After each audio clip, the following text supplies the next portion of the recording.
my claim that the Chiefs, in totality, have no issues with the Bengals making it in, because if they see the Bengals, it means they're not seeing the Bills, and that is a net positive. The second half of the show got real spicy. I like it. Mayo experience. Mayo experience. Mayo experience. Mayo experience. Experience. Welcome to the Pat Mayo Experience, presented by Underdog, the regular season finale of the Spread Picks and Cust Corner Show. Don't you not worry whatsoever. We are going nowhere for the playoffs, and we'll be releasing our shows on Tuesday morning for the playoffs going forward. If you're looking for it this week, we have the Spread Show Tuesday morning. Best bets are on Thursday morning this week, and I might have something special coming at you on... what is it? Friday, maybe a live show. We'll see. So be there around like 10 a.m. Eastern time in case you want to know some props, maybe some college football stuff, maybe some golf. Maybe it's all wrapped into one. Who knows? We're working on the logistics right now. Jeffrey is joining us from the lifestyles of the rich and famous down in Florida. How are you? I'm doing very well. It's a beautiful day at Palm Beach. I'm weathered from a day of pool and beach. So yeah, I got no complaints. Things are good. Oh, you know what? I actually had a minor incident. Sliced my arm up a bit, like a minor cut. Like Scotty But Scheffler? but it was actually pretty deep. Not like Scotty Scheffler. I got sliced by a box of Nutri-Grain bars in my paper bag. It like peeked through and it just gashed my arm good. So, I know what Tim's talking about, the horrors of his paper bags, but I'm recovering. Other than that, things are great. Well, you're in America right now. Sue them. I mean, I didn't actually get cut, but I listened to Tim's clip about freaking out about paper bags and protruding Nutri-Grain bar boxes, slicing them. Well, here to comment on both that and the secret hash brown McFlurry at McDonald's, it is Tim and Cust. Tim and Cust. It's not my name. That thing does not look attractive. So it's only, try it. So it's like only an 8 out of 10 for you? I just don't see what I'm one of these people who doesn't believe in putting their French fries in a Frosty. I don't see the attraction here. What people are getting out of this. Don't you put your French fries in the Frosty? No, under no circumstances. That's gross. I agree. But I'd try it. I would try it. I mean, I can't see how it could be any good. I don't like to mix my foods when possible. Do you, on your plate, separate all your food so it doesn't touch each other? I used to. I don't do that anymore. That's a big step. But I used to.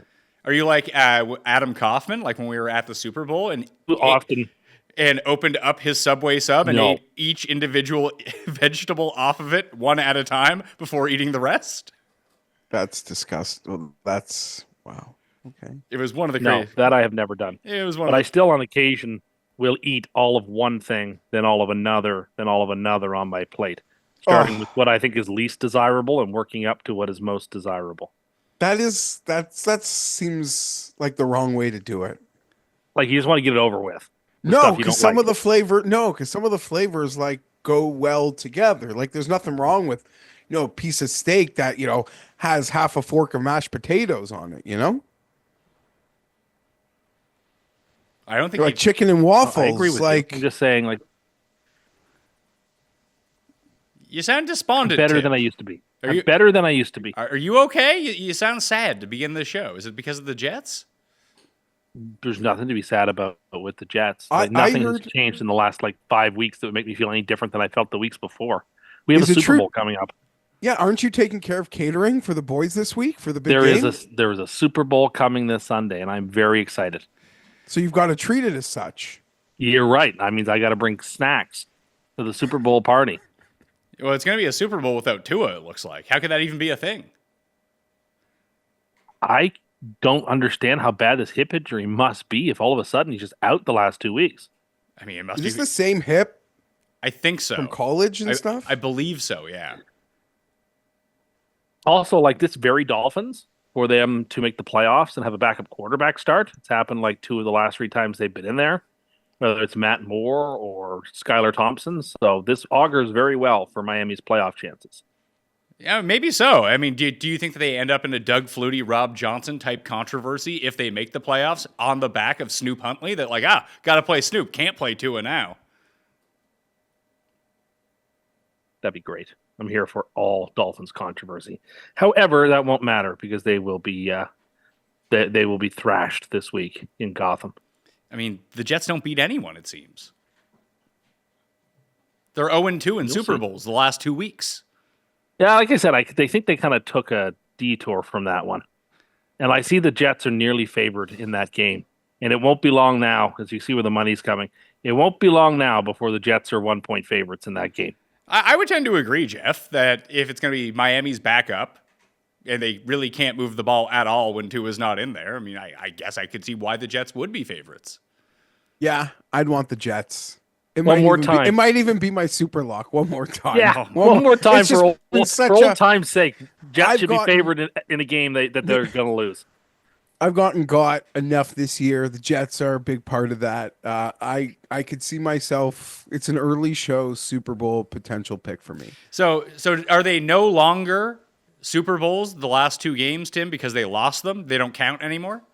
The Rams one did, but the Bills one, I think, once Denver won on Saturday night or lost on Saturday night, the Jets realized the Bills game wasn't the end of the season, and Miami would have something to play for, and sort of like pulled their punches. So that was like what will be an impressive. I mean, that's a preseason. It was a bye. It was bye week. It was basically the Pro Bowl. Basically, they played as hard as teams play in the Pro Bowl, and that was a Pro Bowl effort.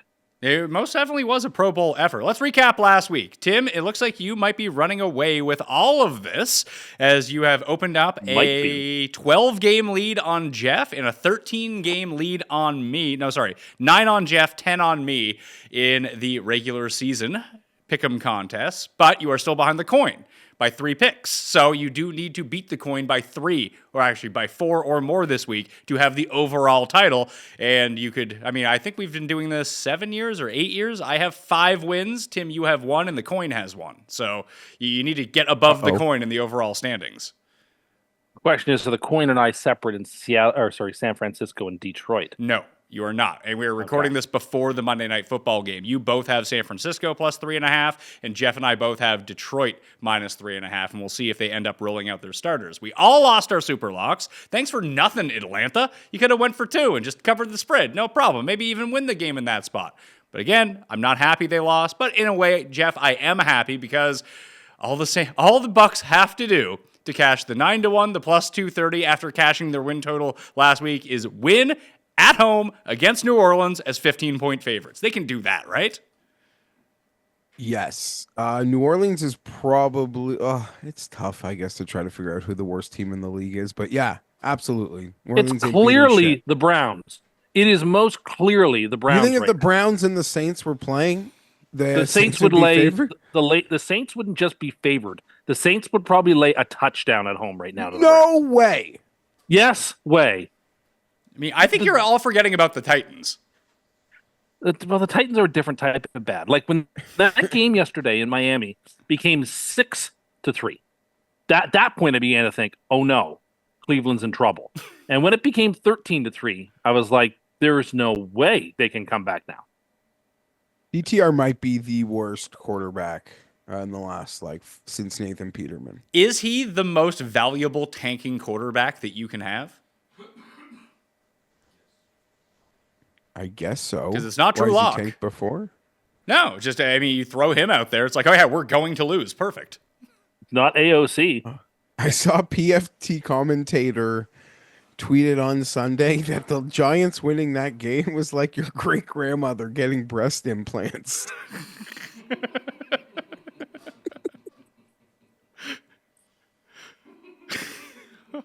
A rare Geoff gig fit. Oh, yeah, I enjoyed that a lot. I really did enjoy that Giants Colts game. Brought me too much joy. Did you enjoy? I feel bad. We have a lot of friends in our golf Twitter orbit, Pat. New York boys, Jersey boys, that whole Golf Digest crew. A lot of hardcore Giants fans. But truly, and if you know me, you understand it pretty simply. Before there was Brandon Staley, before I had other rivals, like Eli Manning. And like he got me. He got one up on me. Two up, I guess you could say. But do not think I did not waste a birthday wish in my life blowing out those candles, wishing for quarterback hell for the New York Giants for the end of till the end of eternity. So I enjoy it. Obviously that could change on a dime, but them winning that game brought about like just warmed my soul. Warm my soul. And you and Eli have a chance to bury the hatchet in Canton this year when, of course, he'll headline. You know that's bullshit. That's another part of it. Them screwing Gates over last year means that I gotta potentially deal with that. It makes me like question if I actually want to go. Like other than I need some one-on-one time, I got to get out of there. I do not want to be at an Eli Manning celebration. This And is your Eli Manning, hold on, opportunity to Eli have- Manning this is your Eli Manning is a opportunity Hall to of have dinner Famer. with the Spanoses. I know, and Philip. Like Philip Yeah, will you be gotta there. go. Yeah, Sure, you're all going exactly. to whatever steakhouse that they And trust have me, there in Canton. No, trust me, it's not even hard to do. But there's just packages you just get in the right places. It's not hard. It's not hard. How long you last, that could be a different question. But I had the time of my life for Ladanian meeting everybody. I will do it again. But I don't know if I'll be like I don't want to be at Eli's celebration day. Eli's a Hall of Famer, like clearly, first ballot. But they'll give it to him. You know, we got to milk the Mannings. Okay. Yeah, wow. I thought you were relaxing on vacation, not storing up all this pent-up rage. Oh no, whatever. Giants quarterback hell forever. That's that warms my soul. They got their Super Bowls, so they can allow me to have this. That's okay. Well, Tim, the picks were not great last week from any of us. As I mentioned, we all lost our super locks. However, you hit the point set a parlay you gave out on the show. Sure did. And with that one hitting, you're well into the plus money if you've been betting the free money every week. You are pretty, yeah. You most definitely are. You're in the black now. 5-14 for the year on the free money overall. But you know, we got a 6-1 in there. You had a plus 420 in there. A couple 2-1s, a couple plus 250. So yeah, you most definitely are winning money this year for the first time ever.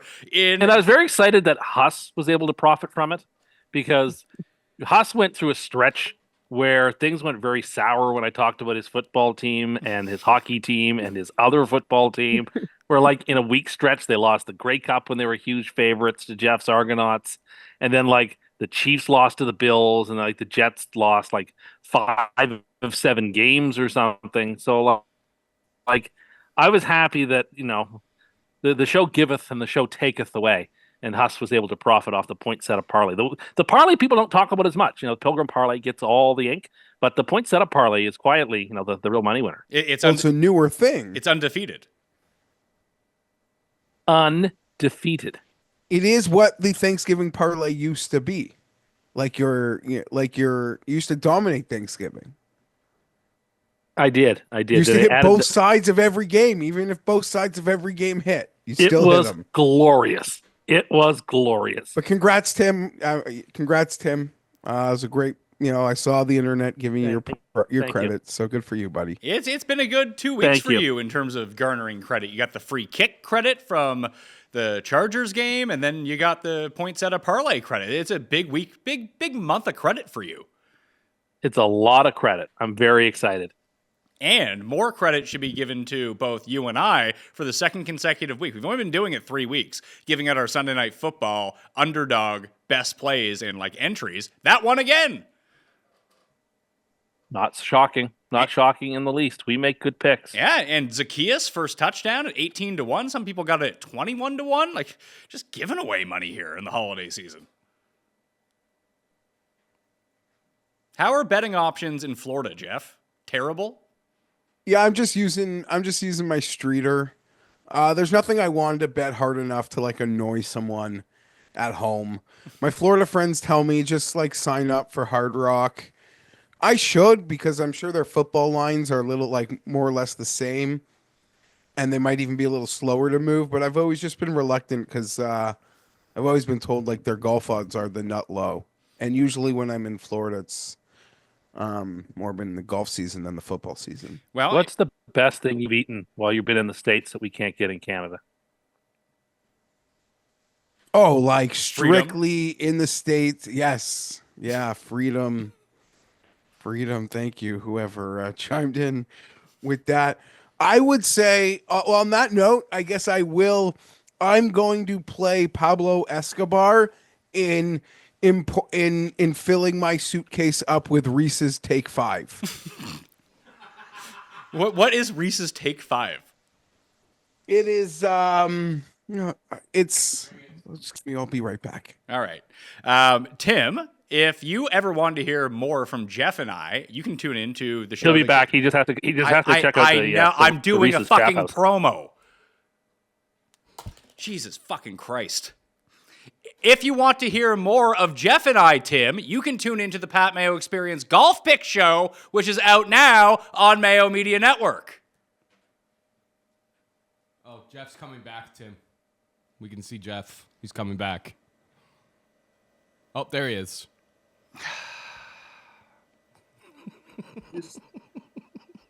Oh, I almost had a bad accident, boys. Did you almost cut your hand? Almost took out a lamp and a cup of water. All the show, Tim.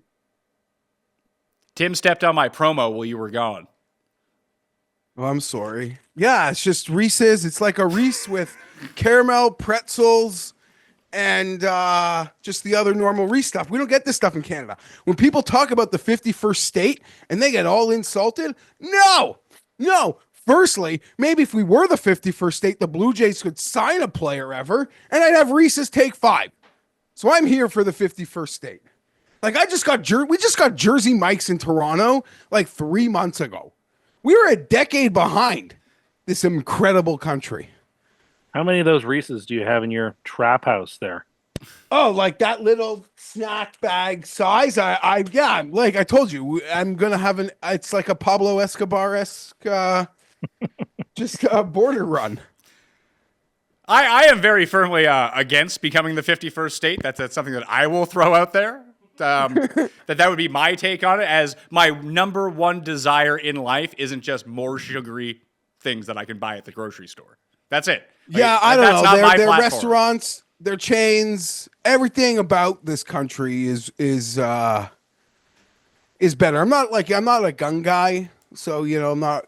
I think like I'm not against people having them, but I would think you say that it should be as hard as possible to get one, like as hard as possible. That's something I truly believe in.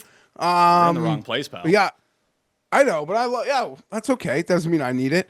I love it. I love this. I love this land. But you're right. The portion sizes are double. The sugary drinks are everywhere. Yeah, can't deny it.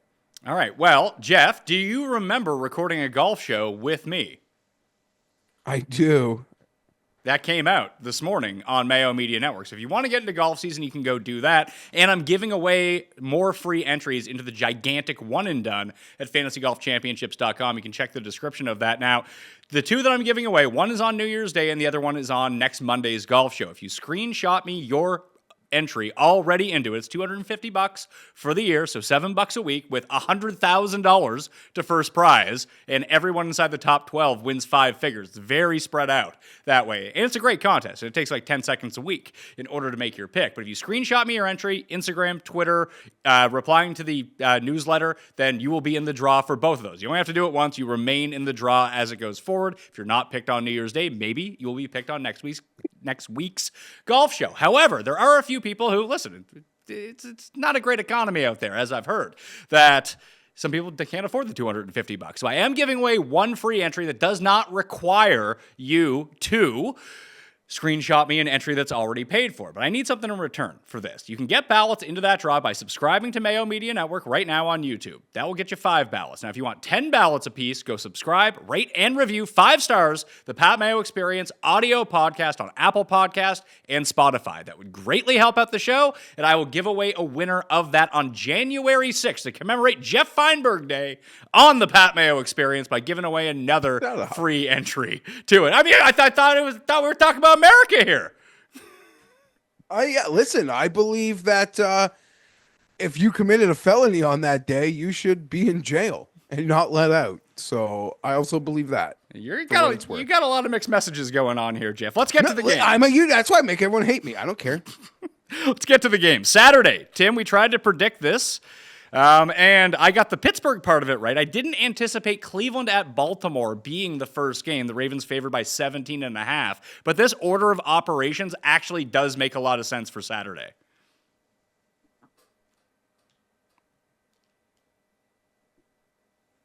It is actually coherent. You're right, and the reason it is, I'm on mute. Sorry. The reason that it's coherent is that Pittsburgh still theoretically will have something to play for when Baltimore wins. So, and you get to wrap up the whole AFC North in one shot, and it's a very strong likelihood these two teams will play each other in the first round. So, Pittsburgh and Baltimore. So no one gets an advantage on rest if they both play Saturday. So It was a good development for the Chargers, I believe. yeah, well, it might give the Chargers a bye week, basically. But, I mean, would you rather have the bye week and have to go to Baltimore, or would you rather not have a bye week but get to go to Houston in the first round? I would like to win 11 games, go to Houston. I believe Harbaugh, if the opportunity presents itself to go to Houston, and then get to play the Chiefs for a third time, all things potentially. That's what I would prefer happens. The league would probably love a Harbaugh playoff game. Oh, it'd probably be like one of the night games. They'd love that. But I mean, I'm a football guy and I watch the games, so I'd like to play the Texans right now. Yeah, I mean, I feel like I want to make a case somehow, Tim, for the Texans to be like, oh, maybe they're like that Kurt Warner Arizona team that like lost 5 straight and finished under 500 going into the playoffs, and then all of a sudden it clicked. I just don't see Too it. injured. This team is just shell of what it was to start the season. Are you heading down to the Bayou to Houston though next week, Geoff? I wouldn't go. I don't go to no first round playoff game. I do not. I would potentially go to Kansas City, because I mean that's just football special. But I'm not going to Houston. Anytime for a you can go out, anytime you can go get second tier barbecue, you got to do it in person. That's ridiculous. You think the best barbecues in New York, so you need to just shut it. I mean, I think it's the best looking barbecue, but I would take Carolina barbecue over Kansas City barbecue any day. I would love to have a platter of both of them. Have you had any love of these it. barbecues, or have you just No, looked Cust read Yes. about it in a have you course just I have. looked at them on like Google Maps? Why? There's tried the Carolina sauces barbecue out. joints in Halifax. No. There are places that use of course there are. So you're barbecue just places talking that about provide like. you So with you're the just sauces. referring to like the thinner vinegary Carolina sauce. It's like a mustardy sauce, whereas Kansas City is a lot sweeter and thicker and almost like I like them both. Honestly, I'm a sauce guy, so I'd pour them both on my plate. Oh, we know your buddy we know your buddy who ran that restaurant you loved. I mean, I feel like people are sleeping on Memphis barbecue here. all of it. Hungry man's backyard barbecue doesn't count. Yeah, well, it's like Carolina style Hungry Man backyard barbecue. That's where the good stuff is. I wish. Anybody working that smoker, like I am a fan of. I'm a fan of. I'm not one of these pretentious barbecue guys, but I don't have the roots in it. I'm from Canada, so anytime I get to try anyone's American barbecue delicacies, I nom nom nom nom nom. I like that to satiate your palate, you go to the southern part of the United States, whereas I enjoy going to like France. Yeah, you're going to like Prague and shit. Just we're polar opposites when it comes to the whole food scene. What do you make of this game? Like Tim, you already we've now nicknamed. I mean, he's like your brother in crime now. DT Cust starting a quarterback again for Cleveland. Like, can he cover 17.5 points? Probably not. This is a game where the back door is simply not open. Just isn't, because he can't score. So unless the Browns get like defensive touchdowns, there's no chance. I have to take Baltimore. I feel the same way, Geoff. Yeah, I don't know how they do it. There were opportunities, though, to be fair, in the Dolphin game to score more. Right? They passed up some opportunities. They went for a fourth down by the goal line. They were able to move the ball. I mean, it was always a struggle. but they weren't like going 3-and-out all game. I could never bet this, but I'll take 17.5. All right, so it's a round of Baltimore on the card here. The total is what, like 40, 42. 17.5, 42 points. You know what? Actually, by the math that Tim gave, I might not have enough points here, but I'm still going to take it. I was going to make a case that total is way too low to get that many points, but then you're like, can they score? I'm taking it though. 17.5. All right, so Yeah, you're 34-3 easily covers. so you're taking Cleveland. Yeah, I'll take all these points. Yeah. All right, so you'll take Cleveland. The rest of us will take Baltimore. We'll go to the night game on Saturday. It's Cincinnati at Pittsburgh. Cincinnati's now favored by 3 in there. It got up to 3 at one point. It says 1.5. Yeah, it's 1.5. I wrote that down wrong. I was like, that seems really strange that it was 3 this morning. So it was 3 this morning. The Bengals were favored by Tim. Now it's down to 1.5. I get the Bengals are surging, and they finally beat a good team that they probably should have lost to in that Denver game last weekend. I'm going to take the Steelers here. I think the Steelers are done. I think they've peaked and they've fallen apart, and there's nothing left to them. They're just a team that's dead, like the Eagles were last year, limping to the finish and going to limp out of the playoffs. Like their best football is far behind them. I feel compelled to take the Bengals in this game. I guess it'll all depend on the defense, Geoff, whether or not that they can get some Tomlin voodoo. That would be step one. Step two is play some solid D. And Russ hasn't looked great the past 2 weeks, but I feel like he should be able to move the ball pretty easily on the Bengals D. Russ, it's just because even the Chiefs game, like the Chiefs are susceptible to being gotten with the pass. They're not necessarily susceptible to losing any football games, but teams have been able to move the ball on them. And Russ really struggled. I'm just trying to find the score. Okay, they played. It was 44-38. I'm taking the Bengals. And I didn't see the game get to 3, but I was listening to a bit of Rob Pizzola's content last night.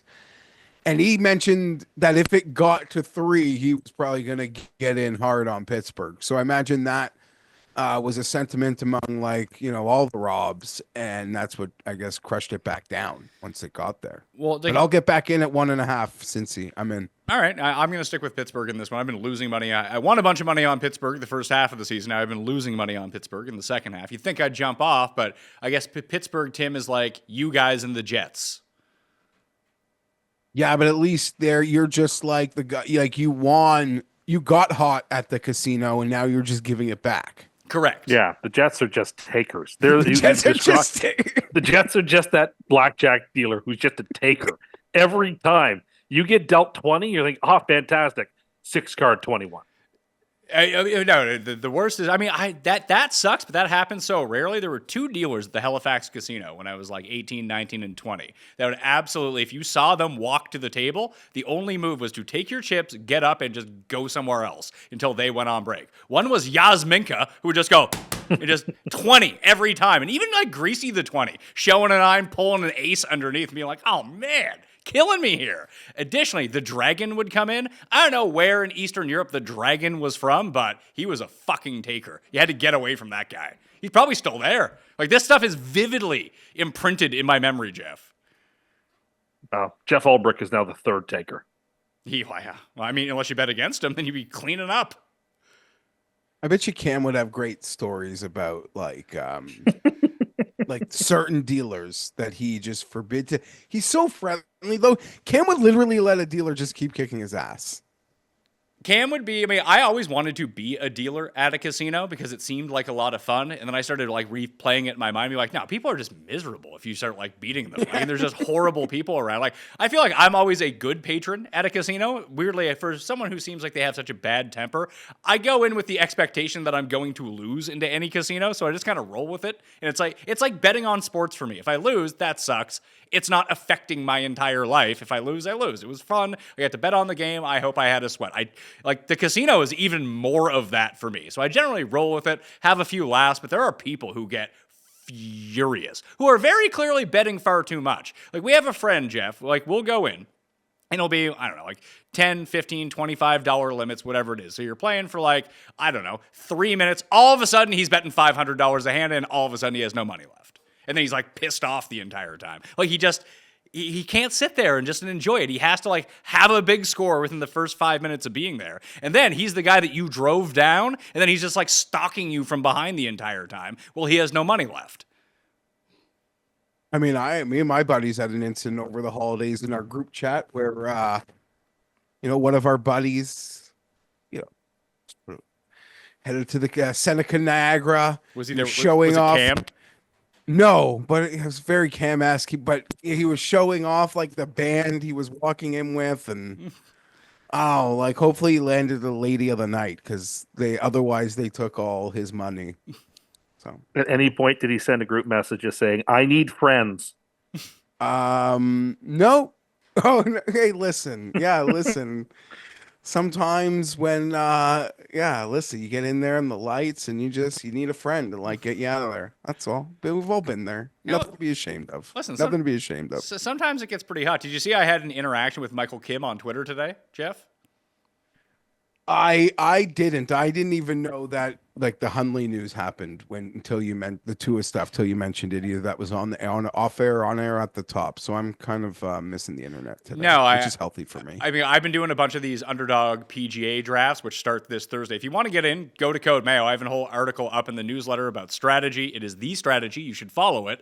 And it's also up on X as well, saved as my pinned tweet as an article up there too. And if you use Code Mayo, you get the deposit bonus of up to $1,000. Additionally, that basically cuts it in half if you're a new player. Like instead of paying $10 an entry, it's like $5 an entry. And there's $50,000 to first prize. But I drafted Michael Kim with the last pick, and I tweeted it at him that he's going to win Sony Mexico CJ Cup and John Deere. And he told me if he wins any of those events, Geoff, he will fly me out to any tournament I want. There it is. Okay, let's go, Michael Kim. One or two of those seem possible.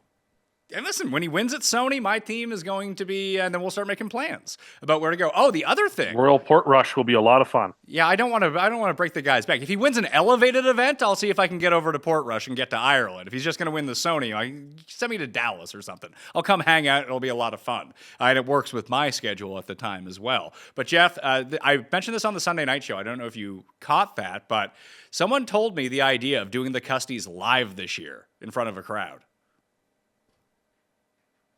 That would be interesting.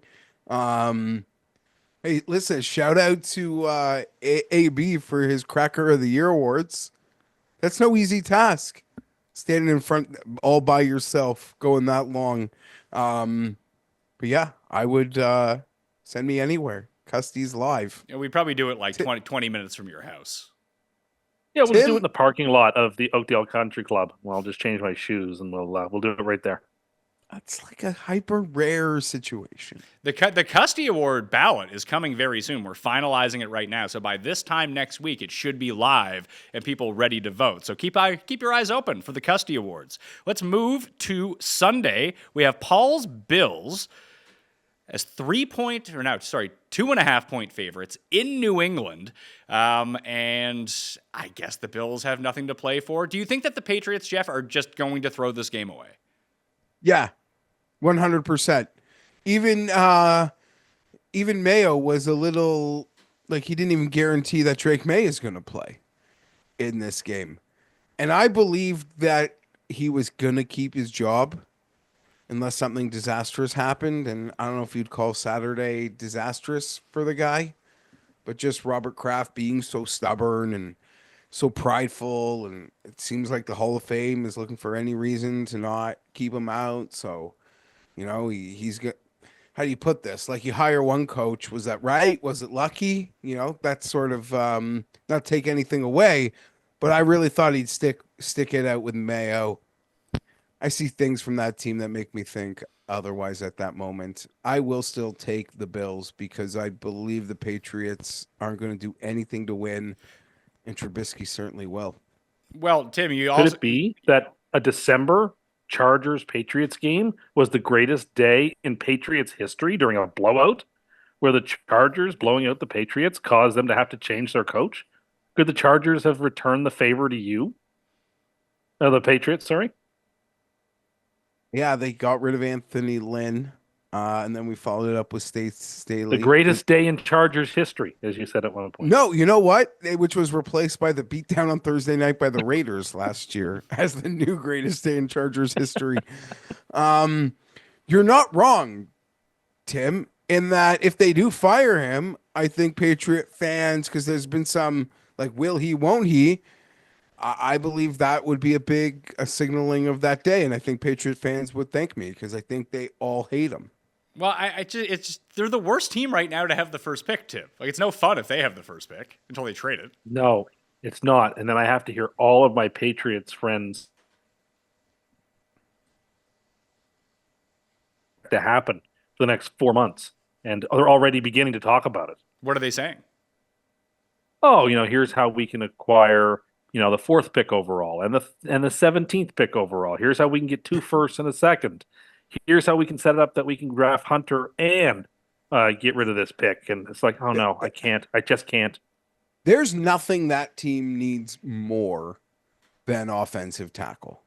Like, it's just an utter embarrassment. And here's the thing. Recent NFL history has shown that tackles do not come from anywhere other than the first round.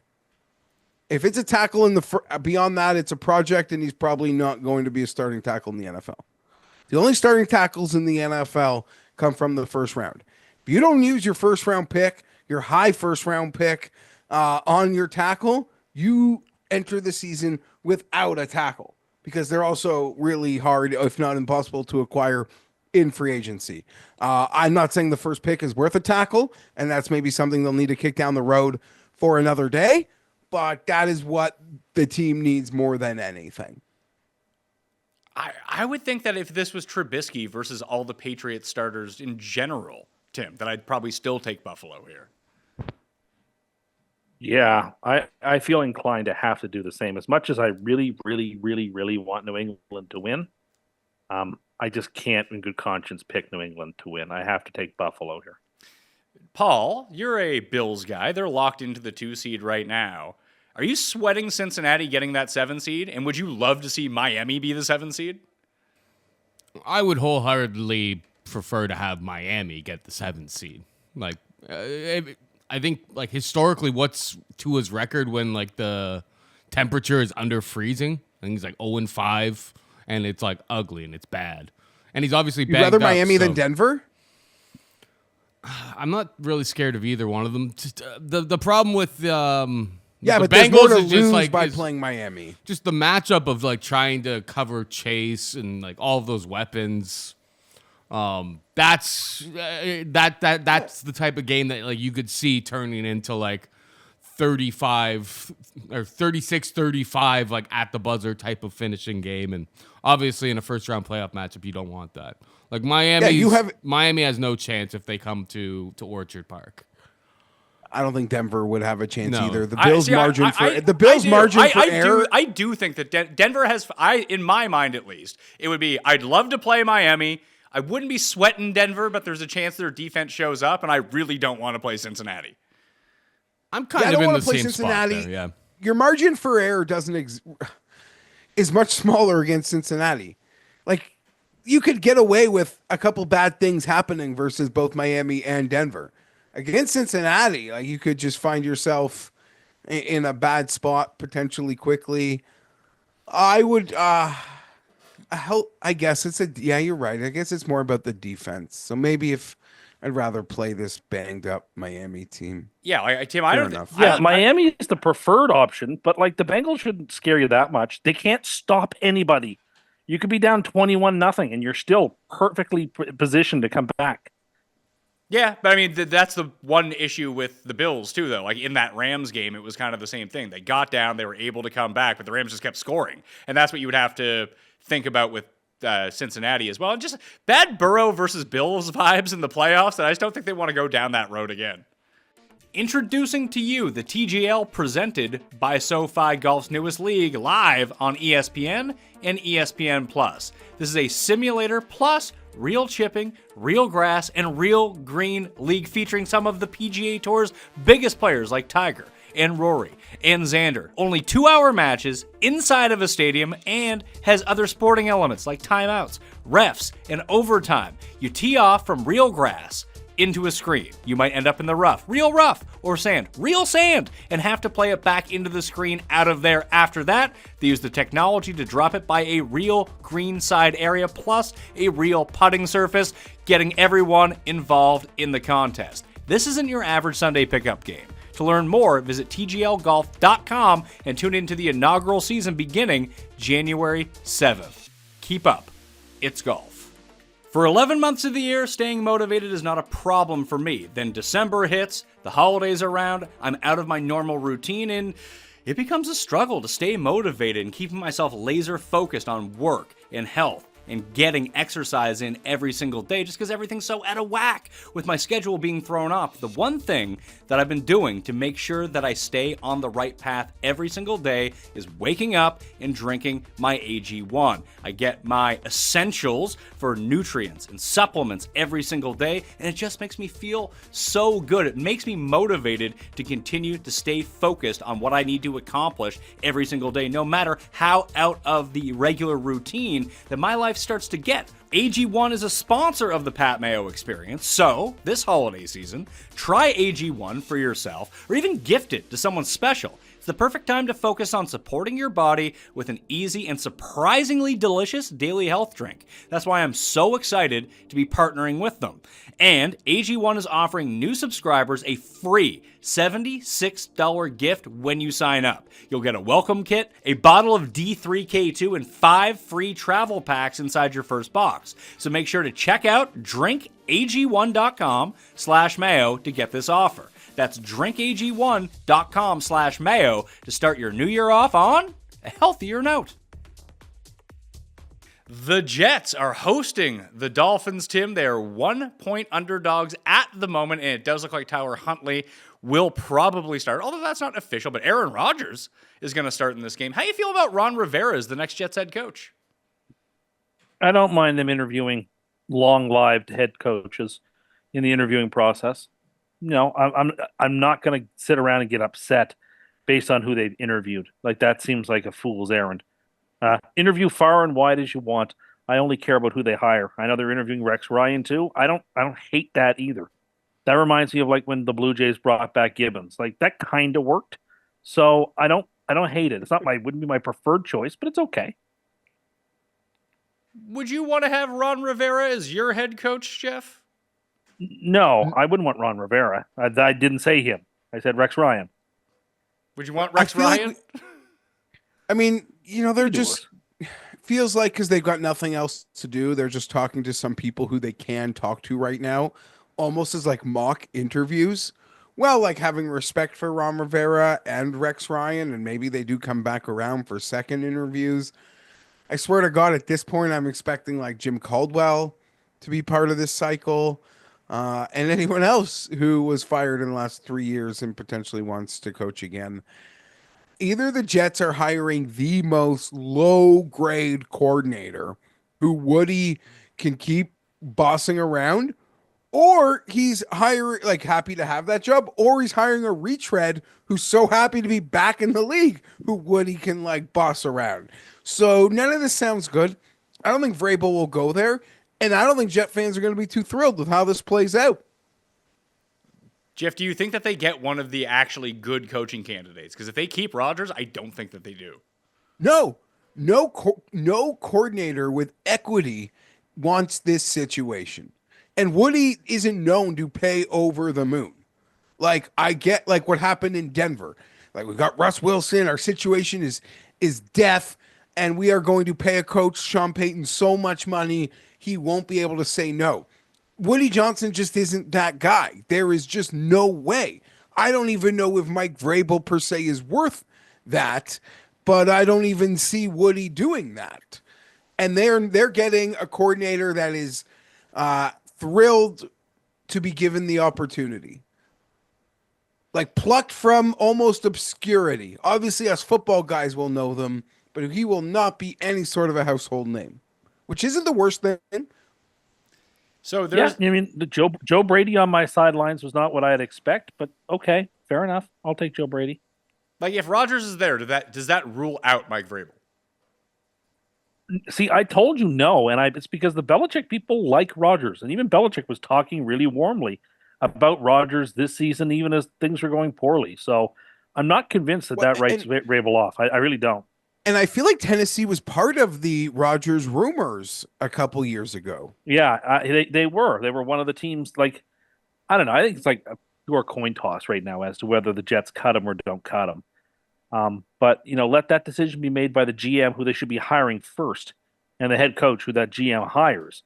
That's how it should be done. They have a GM. His name is Brick Johnson. I'm not dignifying that. I'm not gonna lie to you. I am ready for a big Super Bowl win this week, and then I'm prepared not to think about this team for 2 months till like the start of free agency in early March. So I'd like to not think about them for a while.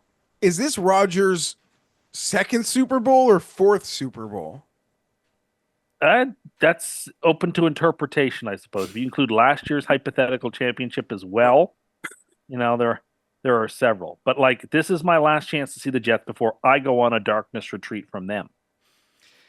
For like 2 months. You're going on a darkness retreat from them during the playoffs and the dead time after the playoffs? Yes, I am. I don't want to think about them. I'm not going to be on their But Reddit. that's when no offense, that's when most fans Yeah, but that's the whose Jets. teams are gone. Like that's what do you mean? That's called football fan. Yeah, but that's No, when that's not when me. That's my time to shine. No, that's the Jets when they're making the biggest moves. The most news and headlines is when football is not being played. Hold on, but that means that Tim is like checking out for the hiring cycle. Oh, they interviewed this guy. I don't care. Wake me up in a month. That's the way I'm feeling now. I don't care who they interview. I care. Wake me up when they hire somebody. I'll have comments when they make a hire. What Until about then, second interviews? Second interviews. I don't care who you give 14 interviews to. All I care about is who they hire. Listen, I agree. It doesn't matter who they interview. Once you're at a second interview, you got to get a little paranoid. You never know. Woody probably owes agents favor. Remember a few years ago, the Chargers interviewed Jason Garrett. Like that's just, you might owe the agent, and you want that respect. Like put that coach's That's another name. I would expect to see in this rotation as Oh, well. you're not right. To be hired. You're right. Not I to even be thought hired. about that. Not to be hired. No, but could be definitely to hired. interviewed. Could be hired. He's Don't on, discount. He is on TV. You know, Brick watches Sunday Night Football. Like, give me that guy. He's got a head. He's got a head like Pat Mayo. It's real small. So Rex Ryan is your number one choice of all current former head coaches. No, that's not true. Vrabel, I'd prefer. Who are some other former head coaches? Like, I don't know. I mean, Caldwell, Marvin Lewis. I would Anthony prefer Caldwell. Lynn. I'd prefer Caldwell. Not anything. I'd prefer Caldwell over him. I'm trying to think. Spagnuolo. I don't know about Spagnuolo. Pete Carroll, if he's available, I'm open to him coming to New York. Gruden? I'd be open to Gruden coming to New York. People say, that. "Oh, Gruden's such a terrible drafter." Well, you can't do worse than what we're doing. If the Jets hired Gruden, it wouldn't be ideal, but I'd be okay with it. He'd fire that team up. He'd bring some toughness. So there's another aspect of this game, Geoff, because this is in the late set of games, which means that it's going to be played concurrently with Kansas City and Denver.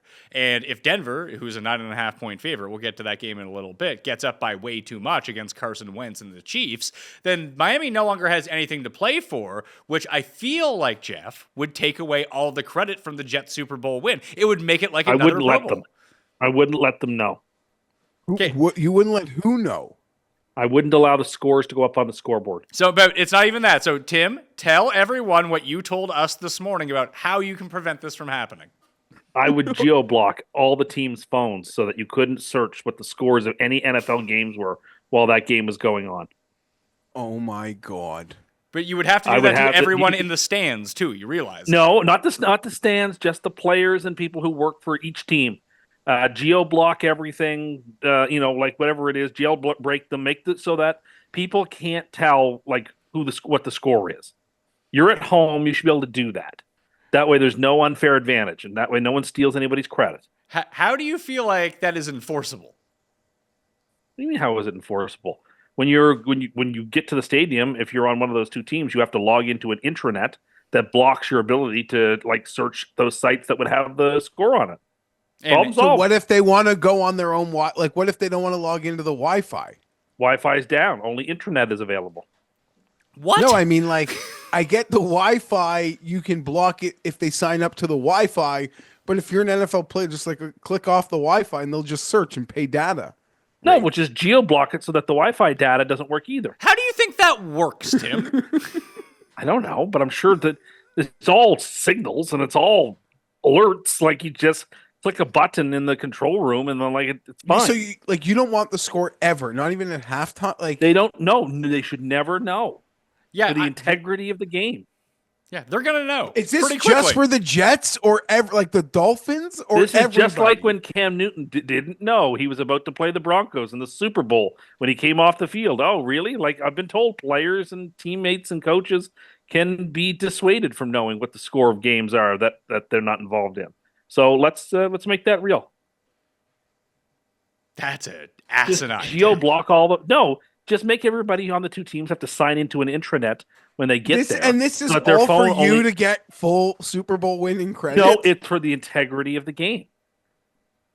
It's like how in the World Cup when they play games concurrently because before they did that, yeah, but the scores teams are were on the like- boards. I think you hear no, the cheers. I don't think they're allowed to know in the stadium. The cheers you may hear are people on their phones, but like people in NFL stadiums on their phones, they could be cheering about anything. But why? If you were, let's say you were Mike McDaniel, he's hip with the kids. He just walks up to the front row. There's a guy in a Dolphins jersey, like, "Yo, tell me what the score is in this other game." Well, I wouldn't allow. First, I wouldn't allow that. Well, how do you? Secondly- okay, how do you plan on enforcing any of this? I have they secure. call I have some- security on the field. I'd say no one is allowed to ask the fans any questions about the score. So- is okay? Okay, so- somebody okay, so- from so- the hold organization on, can no. call someone. Yeah, or you're gonna have the security guards assault players on the other team. Well, no, you just have to assume in good faith the people will abide by the rules. You live in fantasy land, pal. Yeah, the scores are on there. They'll have it up there the whole game. I bet you they will not have the score on the scoreboard in the stadium. I bet you they will. Actually, you're probably right because you're home because you're division rival. No, and it's just a little thing of yeah, annoying. No, you. Yeah, the I Jets think you don't. could be right. This game means nothing to the Jets. They don't care. It means something to Tim. The Jets don't care. No, but They you're do just care. trying to They do tweak care. with the heads of the players a little bit. I think. Absolutely, this is your home field advantage, and Yeah, this they is can like do your whatever last they game. want. Yeah, they They will 100% not show can take it score. out of the rotation And of they will. like flashing They will. scores. They will. They totally will. I feel like that's not as unheard of, but geo blocking the building is. I'm going to take Miami in this game because betting on the Jets is not a profitable endeavor. I don't know if I should like nuclear whale to get everything from the whole season back. Then Miami will win. Oh, that's a take. That is a take. If it's your betting Super Bowl too. Shut up. But you could be if I did that, it would be. But I'm not actually that crazy. Take that Jake Paul money and just get it all back here, Jeff. I'm just not good at football, so the Jake Paul money. It was nice though. We did have it, and it's good. It helps. So you're taking the Jets +1? Yeah, I'm taking the Jets +1. I agree with the sentiment that they're clearly going off as favorites if Tua's not playing. Yeah, I think the Jets will be the sharp side and the public side. That's worked a lot. Yeah, that always works when the Jets become the most bet on team of the week this year. That's really paid off. I think Paul's won the most money betting against the Jets when everyone's on them every week. One more time for old time's sake. One more. They're 5-11 against the spread this year. So if you're betting the that's Jets not every great. week, you're having a bad time. Yes, you Yeah. are. But all we're asking them to do is cover on this Sunday. All we're asking I'm for them telling is you- to cover one, so we're asking them to win. They Once might more be, into the breach, dear friends. Once more. They're obviously 5-11 against the spread. I'm not disputing that, but I guarantee you in the games where the spread is drifted, like with Jets money, they're probably like 1-8. The only game I would agree. the only game that didn't happen is when they beat Houston. You're probably right. That's true. And I think What a that was the great day one. that And I think that was the one game when like the public was off the Jets and they all bet Houston. What a great day that was. Next game is Carolina at Atlanta. We had a fun experience watching Bryce Young last week, didn't we, Tim? There were ups. There were more downs than ups, but there were ups. His throw to Thielen on that second touchdown was amazing. It's classic, like how Geoff evaluates quarterbacks and only looks at the good plays and not. We're going to get to that. I'm going to give Geoff a lot of credit later on in the show. So we'll hold an opinion in that. The 57 other plays of the game where there's not even close. But when he had some time, he looked pretty good. Unfortunately, he didn't have a ton of time in that game. You had made mention, Geoff, a few weeks ago after the Chargers played the Falcons that all of a sudden the Falcons had a pass rush.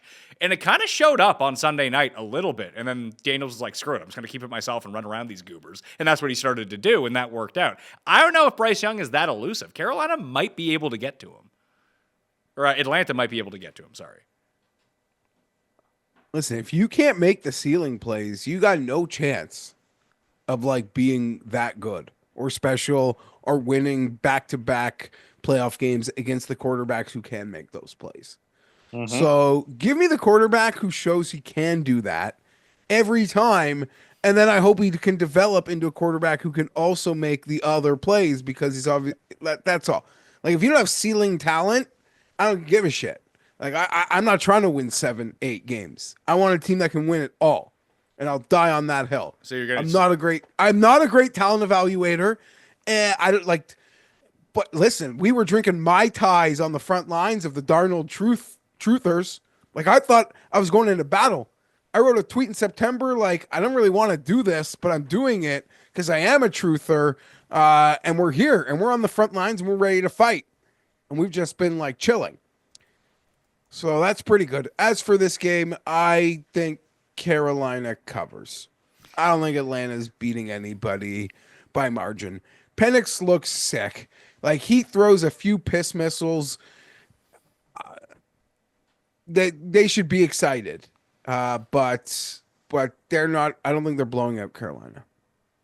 Yeah, I'm kind of on the same page, Tim. But then I think back the other way. Like, how did Tampa Bay beat up so badly on Carolina last week? Leaving Mike Evans completely open the entire time is probably not a great strategy. And that's kind of like what Drake London can do to them as well. But they have other pieces that can not only be open, yet turn it downfield when that's the case. I think I'm going to take Atlanta here to lay the smackdown on them. Unless the problem becomes that if Tampa gets up by 21 early, like, are they just like, fuck it, who cares? Maybe, but I'm still going to take Atlanta here. I just don't trust Carolina's defense to make enough plays. And I think your point about the pass rush was well taken, that could compel Young into some sacks or mistakes. And, I don't really want any part of this game, but for the purposes of this, I would take Atlanta. Well, the other game is... Oh, go ahead. Hold on, though. It has to be spoken. We once again have these coaches who have no clue how to use the clock. Oh, my Raheem God. Morris, Oh, my God. not calling. It's a firing offense. It's a firing offense. And I've been saying for years, I mean, Anthony Lynn did it to me, but these guys should be sent into NASA simulators, simulating these situations, getting the reps. They don't have to play the plays like we did in Madden, but just drop them in there. 2-minute drill from here. These timeouts. Let's go. The same way you'd put a NASCAR driver into a machine and say, learn something. It is incredible. And if you get a good enough score, you never have to walk back in it. But to think that can happen in an NFL sideline, and obviously if you're a subordinate, right? Like anyone who isn't the head coach is a subordinate of the head coach. But you have to assume you don't just get there. Like, these are smart guys. They surround themselves. Is someone not screaming in the headset, timeout, timeout? We got to use the timeout, timeout. They got one extra play out of that, and they got it to the 36, and then the guy missed a field goal by 4 yards. They'd have gotten those 5, 6, 4, 5, 8 yards, whatever. It is such malpractice. It is so upsetting to sit there on my couch as a fucking a carb-loaded stoner to know that you're smarter than these idiots. I thought it was worse in the first half, at the end of the first half. Like, the second half was bad. That one, too. They were both mind-numbing. Mind-numbing. Like I theorized that maybe that they thought that if they kept timeouts that they get to take dead cap money off after they cut Cousins or something. Like that was the only explanation for what was going on. No, I just think it's poor preparation and panic. You don't know what to do. But like in moments of panic, you think the default would be to call the timeout. Like Yeah. Like what Todd Bowles does. yeah, or like even Andy Reid, like nah, timeout. Like Mike Martz used to be the same thing. Like I don't have it exactly how I want it to go. Timeout. They just froze. It cost. I mean, And it's a rookie quarterback. I watched the post-game press conference. Yeah, but it was a rookie quarterback that cost Eberflus his job when this thing happened on Thanksgiving. Because Raheem's like, we got to get that playoff quicker. But it's a rookie quarterback. I watched that post-game presser, and he's asked about it, and he's just like, yeah, you could always think about the things you could have or should have done. Like, God forbid you don't do that. Oh my God. What an absolute embarrassment. I'm sorry to the Falcons fans. These people, they should not still be in the league, but they managed to get through. And I'm guilty because Pat's made fun of me a bit, both in the offseason and a bit. Like, I like Raheem Morris. I thought him and Zach Robinson from the Rams, I thought this was a sharp group. I don't know. And this is the front office that peacocked about kicking Bill Belichick out of the league. Atlanta just didn't do us. You got to do us. You got to take the Jet strategy with it. Just do us all the time, and then you'll be good to go. But I don't know. What are the chances, Tim, that Atlanta's the hot sleeper team again next year? I mean, reasonable because they'll have a rookie quarterback who's shown potential. And the fantasy studs in just a terrible division. You know what? Sure. That's relatively unfair. You know, Baker has the most touchdowns in the league combined the past 2 years. Awesome. No, but that Tampa team still has problems, and New Orleans and Carolina are awful. Yeah, it's a winnable division. Other than you have to reckon with that. You're not good. The AFC South, other than the AFC South, it's the worst division of football. It's gonna be the rinse repeat recipe. Because like Drake London elevated this year, everyone's still going to be gaga with Bijan, and they're going to like Penix. So you're going to be able to make your Tampa money again. Because in the end, like the fantasy betting bros, I just seen football guy who loves to play fantasy. Like they're going to have two guys going off in the first 12, 14 picks of the draft. Like how could they be bad? You know who else? A quarterback we're now excited about. So they will 100% be the exact same hype team that they were last fall, and it's just swap Penix for Cousins with more upside maybe. So people are going to be all in, guaranteed. Do you know I'll be a sucker too. Do you know what other team had 2 picks inside the top 10 in fantasy this year? The Jets. The Jets. Yeah, and what were the Jets? What's the Jets? What are we talking about? Favored to win their division too. Didn't work out. Jets were all supposed to be the sickest defense. Yeah, I mean, I don't understand. I don't understand why we have to continue to beat this dead horse. Like it's so classless. At some point, like it's obvious that it's been a terrible season. Can't you just let things go in peace? You say you don't acknowledge, you don't account. You be like it's terrible and because of random things. Not it's terrible because the personnel sucks. They don't. Although Rodgers the personnel really doesn't poorly execute. Yesterday. Well, they didn't execute yesterday. They played. Everybody let everybody down yesterday. You have but do not acknowledge you've grossly overrated the talent on the team, or you think this is like the Chargers, where it's kind of the same freaking team. Bring someone else in there, and we will actually win the games. Yeah, I don't think actually a lot of changes need to be made for this team to flip. I just don't know whether they're going to be smart enough to make the small changes that need to be made. You said something last night that I couldn't believe. Okay. You think that it is like you have no choice but to keep Rodgers and Adams while letting your younger star players leave? Like, where does that come from? How does that make any sense? Like, what are you gonna do? Like, cut them. What do you mean? What are you gonna do? I mean, I don't really know if you can cut them, and like it's only a year, and like no one dislikes Adams, so like, whatever. But you man. cannot okay, there's a lot of bad vibes, right? Obviously Wilson and some of No, the stuff. disagree. You know where there wasn't bad vibes, Jeff? When Tyrod came into the game and everyone looked rejuvenated. I guess I just mean you have to it's imperative to make that guy happy, not the other guys happy. I just think it's been a tough season. The feelings are raw, and I don't take too seriously people in the heat of the moment saying, could be "Oh, right. we'd like to leave here." Like, let's let the dust settle, and then come April or May, cooler heads will prevail, and we'll be fine. It'll be okay. When your hibernation is over, everything will be Yeah, fine. when my darkness retreat ends around the start of March, maybe to emerge to discuss a coaching hire. Yes, then we can start talking about, because I mean they'll have some cap room. I expect them to sign some of the best free agents. Like I think Aaron, they'll be okay. Jets Superlock. Jets, not all, because that would be like insanely irresponsible for one single game. Some But people, it will some be people might try to read you a helpline number that you can call, Jeff, for continuously betting on the Jets. No, Aaron Rodgers. Jeff what is could to be the his Jets as last Cam ever. is to the Titans. What could be his last ever game. Could be. He's getting that 500. I listen. We're so spoiled at home in Canada. If you don't have like the package, if you just have regular cable, like how many games are actually on your TV? Being in Florida, watched a lot of that Dolphins game. It was on all the TVs at the restaurant, at the like one corner TV at the Packers. Really annoying. But I get it. I'm in Dolphin country. Like that game showed nothing. They played the worst quarterback in the league. And Aaron Rodgers is going to make us now go out with make Tim go out with questions and brag. Tim is going to spend the whole offseason bragging about how good Aaron Rodgers played in this game.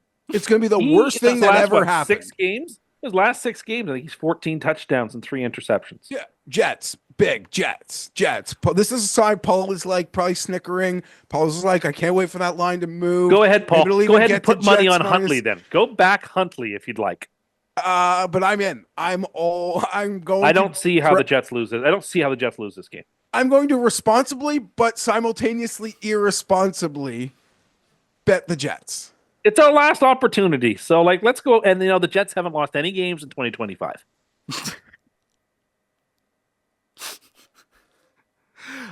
Breaking news from Sean McDermott that Josh Allen will play in Week 18 for, quote, a short period of time. Game. Why would you do that? Okay, I'll tell you why. It's just like a mental, you don't want to get off of we're going to prep for the game. We're going to game day. You don't want to get out of the routine of what is game day. It's going to be like a preseason, it'll be maybe a drive or two handoffs, but it's just to feel it. So he doesn't stop feeling it. I don't mind this at all, but it's going to be 1 or 2 drives.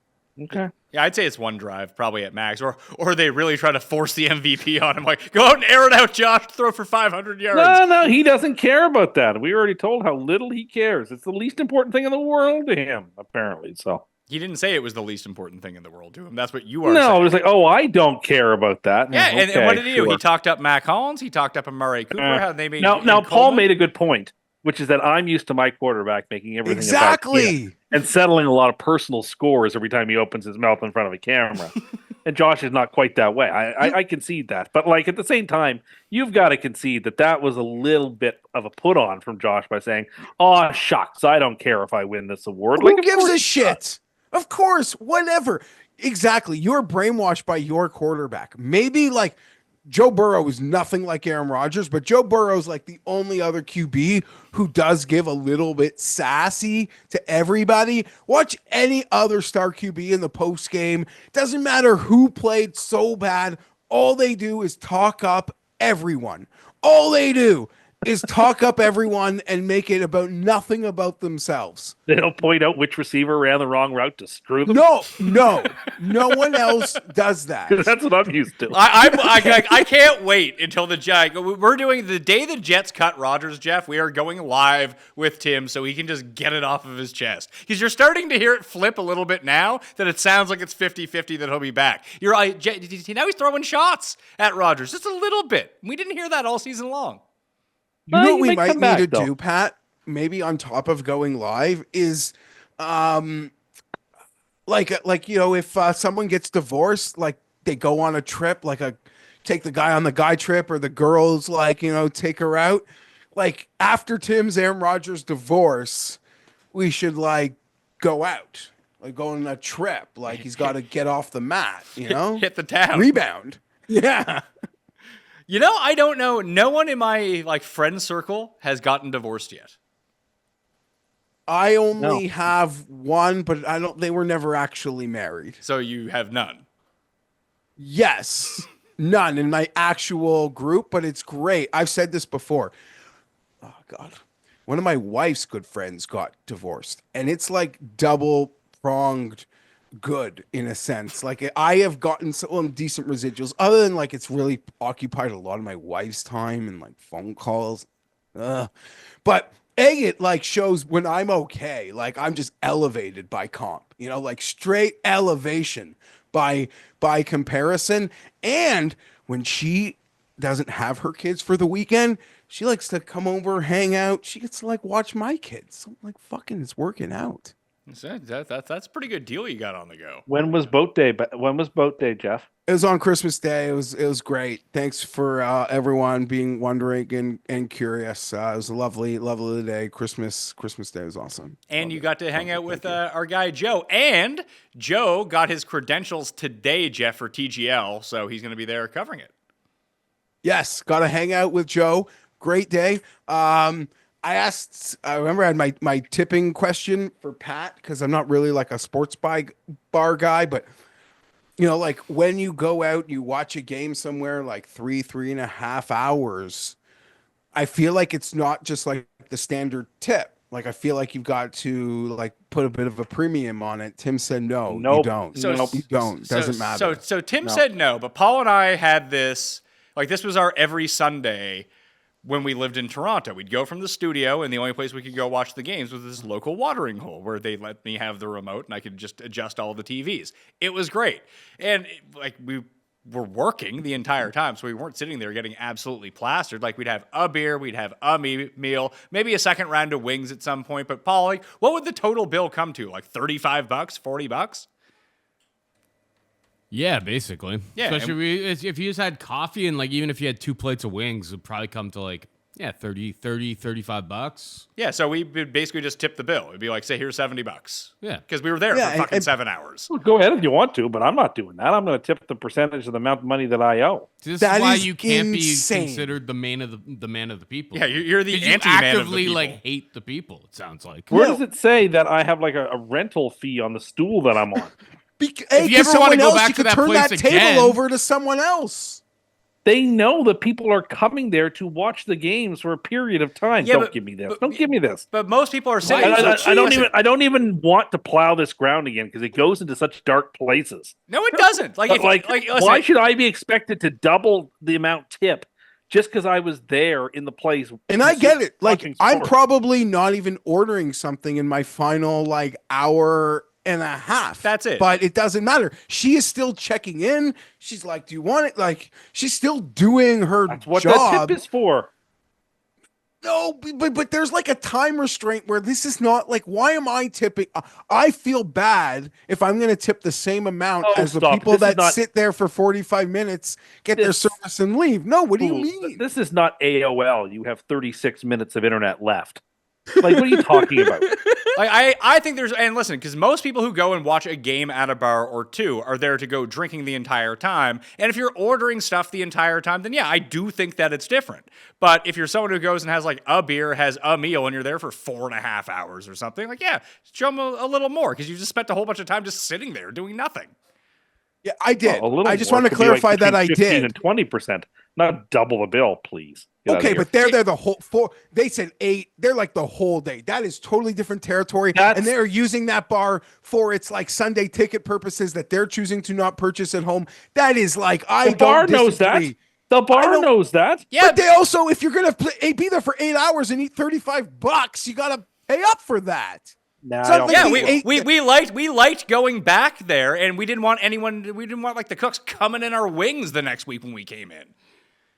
Yeah, you You gotta. know, I would do exactly what I'm saying, which is that I would tip the amount that I owe on the bill, You no would more, no How, less. how much pubic hair per pound do you think you've ingested in your life in places you go back to? None, because Are you believe it sure? or not, I'm not inventing all these rules to require me to have to pay double the amount of my bill. No one is because inventing you- rules. It's being a good patron at a place you want to go back to because you like the A good service. patron is to- No, they're not. They would think that you're an absolute piece of shit.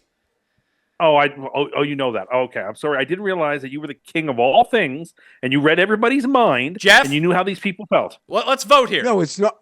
I Are you Team Pat or Team Tim with this? mean, I am team Pat. You cannot be there for an extended period of time, like a hyper extended, and then think your normal rate applies. That's just my opinion, especially when you're nursing and kind of doing what I did, like a couple beers, but I only had like one, like I ordered a burger and fries, didn't like re-up on food. And like I said, I was there for 3.5 hours, last 2 hours. She was lovely, kept asking for fresh water, but I didn't order any food. And I felt when it was time to pay a bill that like I'm not using standard procedure. And because we'd been talking about this, I ran it by Tim and he answered as totally as I expected him to. It's low rent to sit somewhere for that long and Low think rent, that you don't low know rent. you don't know like a bit of a premium on your tip. Yeah, I mean, Yeah, it's I it's, see. it's They nice. could be it's nice serving to other do for people. your Someone serve. else could be sitting in that stool or that table that's ordering food. Yeah, it's an appreciation There's of the no people sign. serving you. Yeah, of course there's no sign. It's just like common sense. It's common I sense, think. yeah. You just have no right, well, appreciation for people who work and who serve at all. It's I like, do. No, Yes, you don't. I do, It's, and I it's would like, it's order like when, things, and I it's would like order things. it's like when you don't order booze, so you're just there. Like, you're gonna order like a meal during a game, and that's gonna be it. And your bill's gonna be like $12. You wouldn't leave them 25. I might order twice, and I'm probably not going to order booze, but that's okay. Not everybody who comes to a bar is going to drink. Most people do, and because that's where they make their money. That's what they want you You're to ordering do one when you're plate there. of you're ordering like one standalone meal with drinking water the whole time. You're watching like a game and extended. That's And I should give them $125, according to you. Okay, No, fair enough. Well, now I you're don't know. being- Yeah, now you're being you again, and you just say I hate people who work at places. No, I don't, but I just don't understand why I need to be tipping 100% on this bill.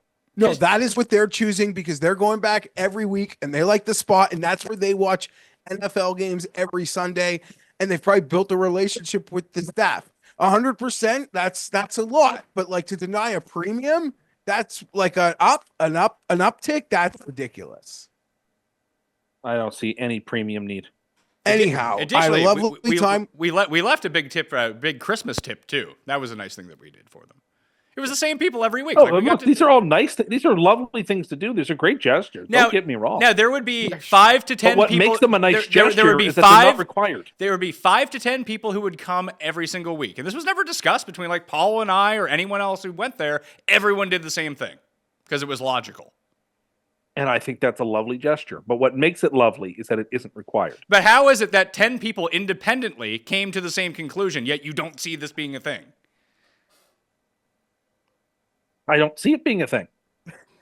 I don't understand. Like, I don't understand why there are such. You're making things up on the spot about. But now this you're chair is a essentially premium. saying, like, someone who helps you one time gets the same tip as someone who's helped you. Like, It's all based on the money that I'm spending. What are you talking about? I don't know. I don't like it. What I don't are you like what you're talking about? talking about. I don't know. I don't like what you're talking about. I did have a great time with Joe, and it was a stress-free Charger game where he didn't get the experience that any of you other people that have watched Charger games with me got. Just good times, good conversations, stress-free. Yeah. Now, Did good, you at any good. point ask him to get out of his chair so that you could use his chair to watch the Chargers game? Nope. It was all optimal. So From this was go. nothing. This was nothing like our. But I'm experience one in of these Montreal. people that like I get into a sports bar. I'm like, I'll sit here, and then I sit there. I'm like, no, I don't want to sit here. I don't like how my neck is. I'm gonna move here, and I'm like the waitress probably thought I'm a weirdo, but that's okay. I am. I guarantee you're pacing around for no reason in Nope. that sports bar. Nope. Ask Joe. Totally sit buddy. That game just on the first drive. You like better my believe knees are I wouldn't twitching. if I had to pay 100% seat licensing fee to sit in your sports bar. PSL, I'm not. A Yeah, exactly. PSL? If I have to pay a PSL to sit in a stool at a bar to watch a football game, apparently, then you better believe I wouldn't get out of that chair once. I guess the thing is that what you're looking at is you need to look at the size of the bill. So if your bill comes to $30, go up to 50, go up to 60. Now if your bill's $200, no one's expecting you to leave $200. Yeah, you see how that works, right? Exactly. And if you ordered stuff like throughout, like just constantly, I don't know. I just feel like I felt good. I didn't have any issue. It didn't bother me at all. It felt like this was the thing I'm supposed to do. I'm glad you're happy. I'm glad you're happy. Like I'm glad you felt you did. That's fine. But then don't berate people who just tip normally, like normal people. I want to hear That's all. I want to hear in the comment section from you, good people. I want to hear you on Twitter as well. Mention this to see where you guys weigh. Maybe Geoff, Paul, and I are way off base on this, and Tim is correct. There's always an outlier possibility that that's the case. We don't need to have groupthink here. We want to hear from you and what you would do in that situation. So just let us know, and then we can figure it out from there. And maybe we'll revisit this next week when it's like 99% to 1% on either side, and then we'll have to admit that we were wrong and Tim was right, or the other way around. Next game, New Orleans at Tampa Bay. Geoff, Tim asked me if I was going to hedge out of my Tampa bet at any point, and I'm not going to because now they're 14-point favorites at home. But if I did want to, I could go on to Cool Bet right now and bet the Saints at 7-1, and ensure that I have some money coming back my way. I have $400 at the 9-1, so I don't think it's really worth it for me to cash it out. I'd like to have my $3,600 and not have to eat away at that. But I think if people needed the money or just want to play it safe, that is an approach you can have. Very rarely do you get a great situation like this at almost the exact same odds that you bet in the first place. Like, it doesn't cost that much to you to hedge out of the Tampa bet now. Yeah, I don't think New Orleans got a hope, so I wouldn't be. But it's all like whatever makes anyone comfortable is what's best for them. Hey, we sat on the show last week and we said that the New York Giants didn't have any hope, and they outright won the game. I got a lot wrong last week, but not that one. I actually didn't think the Giants were, at least from the spread. I wouldn't have, I guess, picked them to win. Do you think it's strange, Tim, that Burrow's stats are really great and everything, but do you think it's kind of odd that Burrow is now like this quote MVP candidate, which he's not going to win? Yet no one mentioned Baker all year long, and he's having a great year and leading this team of jabronis to the playoffs again.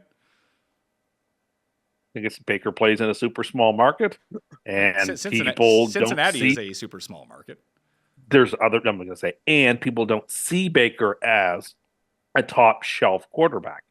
So you add those things together, and all the baggage that unfairly gets attached to Baker from his time in Cleveland, where he was seen as this great hope, and all these commercials, like all these things work against him unfairly, so that I think the performance he's putting in this year isn't being properly credited for what it's been, because he has played very well. He's had a couple of bad games, but like everybody has bad games. I mean, but the reason is he plays in a super small market, and he just isn't perceived the way that someone like Burrow is. And in SES percepi, right? In perception is reality. Like you can't affect that. Like if people don't think he's going to be isn't a great QB, you're not going to discuss him as if he's a great QB. I would tend to agree with that. Though I do think it's funny that Burrow got a pass earlier in the season, like when they lost to the Patriots. Like T. Higgins wasn't playing. Burrow didn't have his full complement of weapons. Like how long has Godwin been out for now for the Bucs? It hasn't mattered. Everything you guys have said, there's no holes in any of it. Baker Mayfield is probably the best story in the NFL in like a multi-year window. Did you see the picture that was circulating with him standing next to Darnold, both wearing Panthers uniforms from 2 years ago? I loved it. Both of them. It's so magical. And yeah, so what an incredible thing, the whole Baker ordeal. I counted him out multiple times, not recently, but it's just, I love seeing it. I would also like to say, Pat, I know that the league did try to change the rules. Sam Darnold is winning comeback player of the year. The voters can still vote for him, and I don't think they give a shit. I don't think they give a shit, and there's no one else that kind of deserves it, especially once they vote Burrow for offensive player. Maybe they're gonna do it. They're gonna go by their old standard and do it because this guy crushed the old bar of like doing what Gino did and being able to get it, and this guy crushed that bar. So they're gonna give it to him. I believe that. And much like elections and that poly market, the odds books know. Because even with the new like potential clarifications, clarifications, the sports books, I mean, maybe you could say they were trying to like snarf people's money, but their odds were always like respecting Darnold and his ability to win this award. And I think they're going to give it to him. The only way that I could see them not giving it to him at this point is if somehow he is just deemed ineligible, which I'm not even quite sure how this works. But if Burrow doesn't win Offensive Player of the Year and they stick and give it to Barkley, then they give Burrow that award. They give him something for having a great year. That is very possible, but it would be hilarious. Because like 2 straight years, obviously with the Hamlin stuff last year, and then they felt the need because of that to like issue some level of clarification, and then for them to not, for the clarification to not somewhat be respected by the voters. It would be 2 very funny years for this award in kind of doing exactly the opposite of what the league kind of wants it to do. But I think if the league had its way, they wish for this year they actually didn't issue those clarifications because they love this story. You know what? I just went and looked. Like, I can't find the Comeback Player of the Year market open anywhere right now. It all seems to be closed, and maybe that's because we're doing this too close to the Monday Night Football game. It'll reopen after, but everything else seems to be on the board. Barkley is minus 5,000 to win Offensive Player of the Year. Should we just bet on Burrow at 40-1 to win that award? Chase is 22-1. Like, he's got like half the odds that Burrow does. Like, it feels like if Burrow, it does feel like, especially if the Bengals make the playoffs, that they're going to try to give Burrow something for the best statistical season of any quarterback. And that would, I think that Barkley wins, but 40-1 is a big number, man. I agree, because if the Bengals do get in, I think you have like a 20-1 or maybe like a 12-1. If the Bengals get in, that 40 is 12. And they'll probably still give it to Saquon. But if you want to brag about, getting a good number, well, it's still open. They could give it to him. But now it seems like they've probably boxed themselves in for Saquon. Yeah, probably so. I'm taking Tampa minus 14 in this game, Tim. You? Guess I'll take Tampa with not much confidence. New Orleans does seem like, given the quality of some of the losses they've just had, it's hard to pick them. Geoff, Rattler over rushing yards is a bet this week. I guess that makes sense. Yeah. Whoever plays New Orleans, it's the worst football you can possibly watch. Washington at Dallas is up next. Dallas is a 3-point dog at home to Washington after squeaking by on Sunday Night Football, which was a pretty fun game to watch. My guy Zacchaeus showed up in a big way, Tim. In a weekend where there was like 3 watchable games, sort of. It was nice that at least one of them was the Sunday night game. Zacchaeus played great. McLaurin did nothing. Well, no, because quite surprisingly so. Like AJ Tyrell has taken guys out.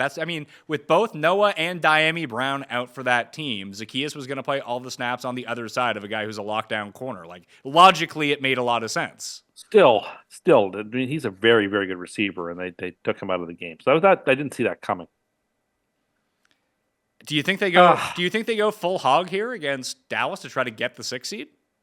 I would personally. They beat Philly 2 weeks ago because Philly had Jalen Hurts come out of the game. They were going to lose that game.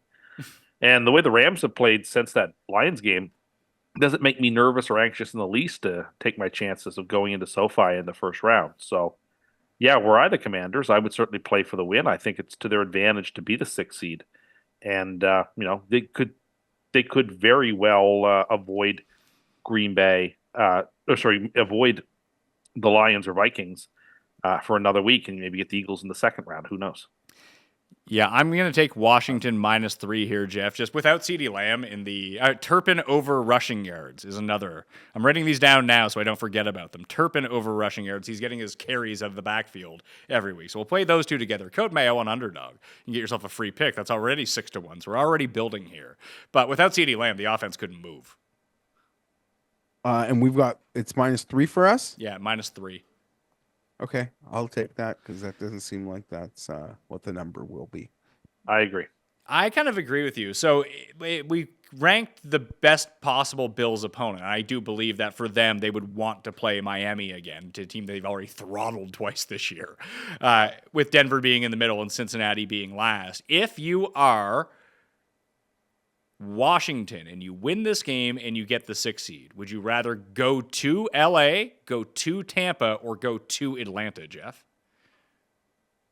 LA, to Tampa, or what's the other one? Tampa, it's the Rams, the Bucks, or the Falcons.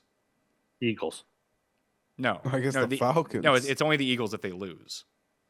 Yes. If they win and you're the 6th seed, because the 3 seed could be any one of those teams. Oh, I see what you're saying. Okay. Or maybe it can't be Atlanta. Maybe it can only be the Rams or Tampa. Yeah, Atlanta can't get any higher than 9-8, so Yeah, it can't so be Atlanta. So it'd be the Would I Rams, rather the play Rams the or Tampa. Rams? I'd rather play the Rams. They might beat the Bucks, but the Bucks have shown a propensity to beat basically all the good teams in the NFC this year. They've already beat Washington. I would take my Washington chances Rams, with the Rams. I'm telling you this right now. If Washington Rams is on the docket, that would be my pick for the Monday night wildcard weekend game. It can't be if it's not a 4-5 game. We've been through this. They have to have a 4-5 in the last game because they have to have the I take schedule that all back. set before the final game. And the 4-5 is just because they would then get the team off the bye. And no, it's not even just that. It's just like the 4-5 game. The winner, if the last game of the playoffs is a 4-5 game, the winner of the game will go to the open spot. If it's a 2-7 or a 3-6, Then it could affect there are every- see what you multiple mean. games. The whole that are I get hinging. okay. So- Yeah, playoffs, yeah. sorry. So the Chargers at Houston is either the first game or the last game if that's the matchup. I would say so. I think Chargers Houston is going to be that game only because they had the Anything but the NFC the last first couple game. of years. I'll take any slot but the opening slot. Being a West Coast team, Harbaugh's great at that, but still, I just don't want. You know I'd what? rather be last. Then I could enjoy wildcard weekend, enjoy all the games, and then just have my. You know what it could be? Because Detroit will have played Monday night, then Sunday night, they might give them the extra day of rest if they end up as the 5 seed and put them. True. They on could. Monday. No, that would be 'cause another the short reasonable week. You're option. right. You're right, Pat. You're right. Short week And that would Detroit be will probably them get the bone there. playing Tampa probably or, Bucks. Tampa. The Bucks. They've had Yeah. the thing is ESPN Tampa's has been had- that game. Tampa Dallas was that game. I and then think. last year Tampa Philly was that game. So that's when been two- Dak beat Brady, right? yeah, and then last year Baker beat Hurts. Baker beat Hurt. So like Tampa's been that game 2 years in a row. I bet you it's not 3 years in a row, which Okay, makes me fair. think the AFC is the likelier. So team in Houston, that you spot. just think Houston is playing on Monday night then? Well, no, I think that's I the- think, yes, I think Houston no. is better. I think if you can bury Houston in the first game, that's what you would want to do. And maybe they don't want to do that to Tampa, but Tampa can still get the 3 seed. So you could have like Vikings at Rams as the Monday night game, which I most Maybe. definitely think they would put as the Monday night yeah, game. they 1 year they had and they love the Cardinals SoFi Rams in that game. right? Who ESPN loves just connecting into SoFi, as does everyone. So you're not wrong. Chicago at Green Bay. It looks like Green Bay is going to play for that 6 seed. It seems like we just talked through the 6 seed. It seems like it would be advantageous in that way. They're 9-point favorites. I know I had this discussion last year, and I think we had it in the offseason too, Jeff. Is Jordan Love actually any good? Like, he's another guy with ceiling plays, but over the course of the entire game, I feel like he can win you a playoff game or two, but it just feels like he wants to throw like there's not much between Darnold and Jordan Love. Honestly, they're kind of the same guy. Okay. But I'll Darnold's been give more you that. Darnold's been better at protecting the ball this year. I still don't trust him come playoff time, but they just kind of sling it. Yeah, I like Love, but I don't think I've ever like truly gone to bat for him as something that he isn't on the show. And I've gone to bat for a lot of quarterbacks who've proven to suck. I see where you're getting that, but all my focus in this game is truly on the quarterback on the other side. Like I was mesmerized watching that 6-3 Thursday night game. Them having no ability to get this guy in a rhythm, him having like no desire to throw a ball, maybe afraid to throw an interception. The guy doesn't see anything pre-snap. I've never seen a player turn a 3-yard sack into a 12-yard sack more often than this guy. It is week 17. Like, whatever. There's a lot of growing pains, but this is where you have to be showing like some semblance of a grasp. And the offensive line isn't great and it needs help. And there's apologists that can happen, read the coaching staff. But there's enough, like the fact that, oh my God, it is so cringe. Like in the same way where people probably watch these viral videos on the internet of that are just so cringe. Which like if you show me this video of these like kids just harassing normal people going about their day, like I get this cringe feeling inside me. I get that feeling right now when I'm watching Caleb Williams play quarterback. Yeah, but Cringe. I believe the play got called back to him, but I saw him roll to his left, and his entire momentum was going to the left, and he threw back across his body a strike for a touchdown to Keenan Allen. What an upside play! Guy's unstoppable. Yeah, I think it was Odunze, and it was a great play. That was a great throw play. he made on third down to keep the drive alive late in the game. That was a phenomenal throw. Geoff doesn't think so. Geoff doesn't think he's any good. I actually think I didn't say that. he shows more. He's not. He's in the worst, in a terrible circumstance with very little help, with a coaching staff that hasn't supported him. I take nothing from this season. Unless they're doing nothing Tuesday there. through Saturday, I don't know how to defend it. There are real receivers there. So you're out on him. Okay, that's fine. You're allowed to. No. Well, I'm sure read the messages. I'm excited for them to get someone new in there to fix him. There's too much talent for me to be out. But at week 17, I need is like, you don't need to be some gangbusters, but I need to see some grasp of what the fuck is happening around you. For you to see something pre-snap, for you to be able to feel it, for you to not roll into make sacks so much worse all the time. Yeah. Afraid to throw an interception. It's all right. Like the eye in the sky don't lie. Honestly, to see what Drake May is working with in New England, I've given Drake May a lot of heat this year. Just what he's able to overcome to at least extend plays and get the ball downfield, even if it's not near anyone half the time. But his ability to avoid sacks when pressure is coming at him, or hell, even 4 guys are coming at him, is so much better than Caleb Williams. Do you know who it reminds me of in a weird way, Tim? And maybe they can break it with a better culture if they bring it in. He looks like Zach Wilson when he gets pressure on him. But he just panics and doesn't know what to do.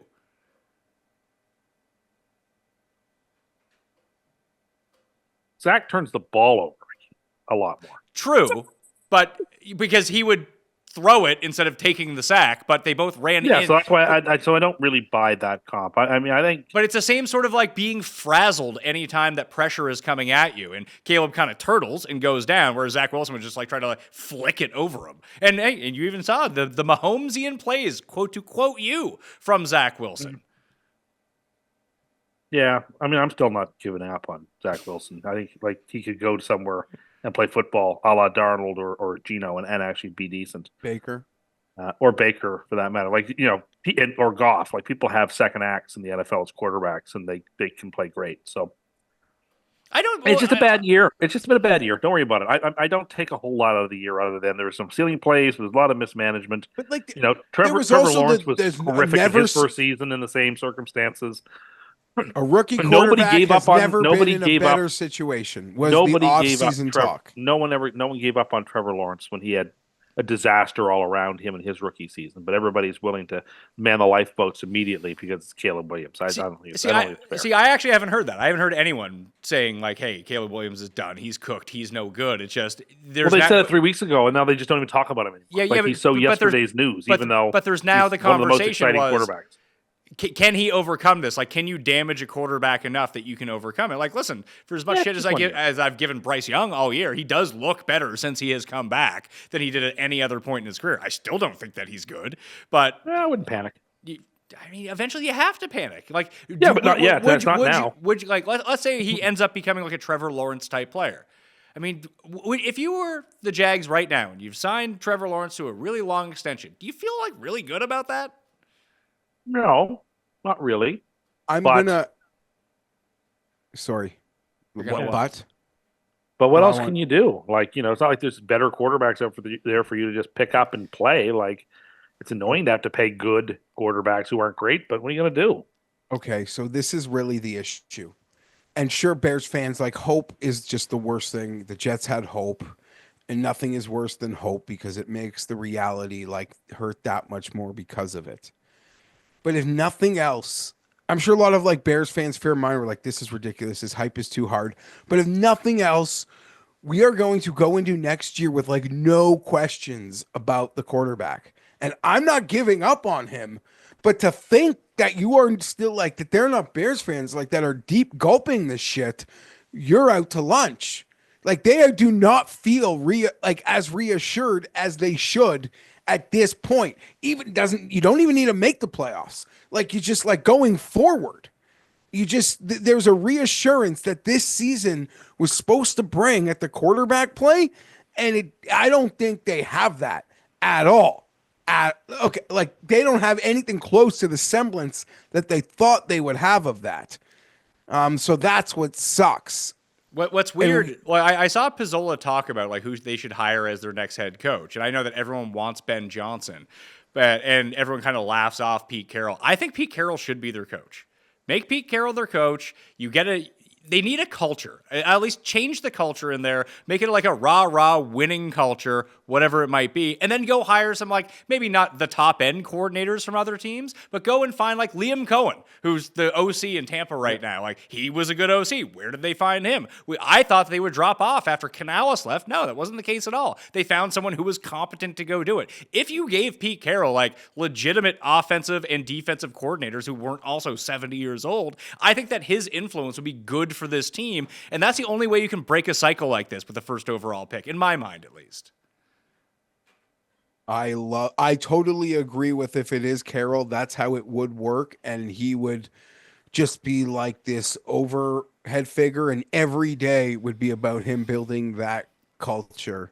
And where I don't think he works for the Jets, though, Tim, because I think that he needs a young team to go with, not a 42-year-old quarterback.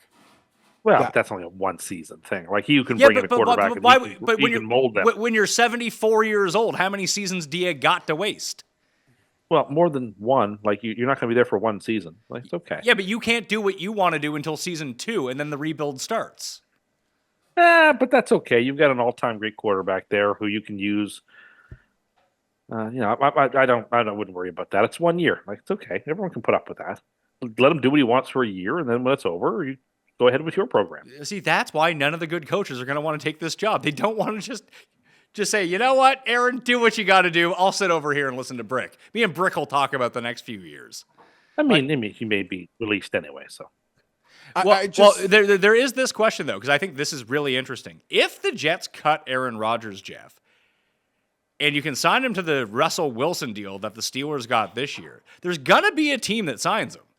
Like, let's say J.J. McCarthy isn't ready to play, and you don't want to sign Sam Darnold to a $200 million extension. Do you just sign Aaron Rodgers for $800,000 and wait for McCarthy? Like, isn't that your bridge then? I mean, potentially. I feel like and I'm sure there'd be people, like when Darnold went there, I was like, Kevin O'Connell will maximize Darnold. I don't know if Viking fans would trust him to do that again with a veteran while they waited for JJ. Well, except Aaron will run the show, not Kevin O'Connell. You don't bring in Aaron, but you don't bring him in. You don't take a general. If Aaron's got no concessions, he's done.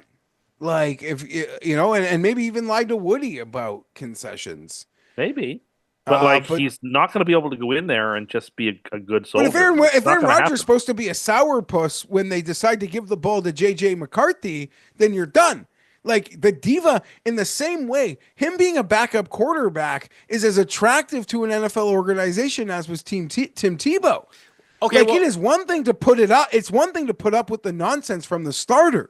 But when the media is there for the backup, when the backup is giving hard lines, when the backup is giving distractions, that's just there's no entry on that in the NFL. Zero. Well, zero. I threw this out to Tim, And Tim said no, and I probably agree with him. But it's not like the Steelers are bringing back Russell Wilson. They don't have a quarterback. Would they run it with Aaron Rodgers? Or Kirk Cousins? I just said Mike Tomlin couldn't put up with him. Mike Tomlin wouldn't put up with him. Or is that the perfect guy for Aaron Rodgers to go to? Someone who will yell at him regardless. And it takes a team with very little self-respect. No, it doesn't, because you can say we're going to bring you in. We're going to bring you in for $800,000, and if you're a piece of shit, we will cut you. Or you know what? We'll embarrass you by making you the third string quarterback. No, you're the that's emergency not going to guy. happen. Well, then you can walk off and walk out of your contract. We'll find something else. But if it were, I think he would. Then maybe he would. Or he goes in and listens to Tomlin. Like, they need a quarterback, and they've just did this. Just telling you, that's not going to happen. I mean, Because word from the wise. He's going to go on McAfee. He's going to say what he's going to say. He's going to do what he's going to do. He's going to attend what he wants to attend. He's not going to attend what he doesn't want to attend, and you're not going to tell him any different. And so, it's just easier to let him stay and do what he wants. But Geoff, between Cousins and Rodgers, you might have two of these guys available for like the league minimum to be your starting. I'd rather quarterback. Rodgers. I'd rather Rodgers too. Well, then you might as well stay Rodgers with the Jets. wants it. The Jets might as well keep him then. Rodgers is going to play so good this week. The Jets have to move on. The Jets aren't going anywhere. Well, I don't know how moving on gets us anywhere either. Rodgers was asked. He said it's the decision is Woody's. Well, it is. It is it's Mr. Johnson's team. It's Mr. Johnson's call. Pretty sure it's Brick's call. I think he wants to stay, and if he's willing to be nice with us and play with him, I mean, we'll certainly give him a lot more flexibility than most franchises. Yeah, Aaron Rodgers is probably buying Bob. Probably like Brick's underage. So Aaron Rodgers probably bought him some booze and some drugs, allegedly from me. Getting the good graces of Brick. That was like Kenny teased his story about what really happened with Scotty Scheffler. That is just something Kenny concocted in his mind, which he will be giving out on the Fantasy Golf Degenerate show. Yeah, Tom Kim was involved in some way. It was Sam Burns, Tom Kim, and Scotty Scheffler, and they may have been having a snow fight, according to Kenny Kim. The thing is, Kenny goes on these Scotty rage things or hates him, and then you remind Kenny how nice Scheffler's dad was to him in Montreal, and then Kenny just goes into this Scheffler gush fest.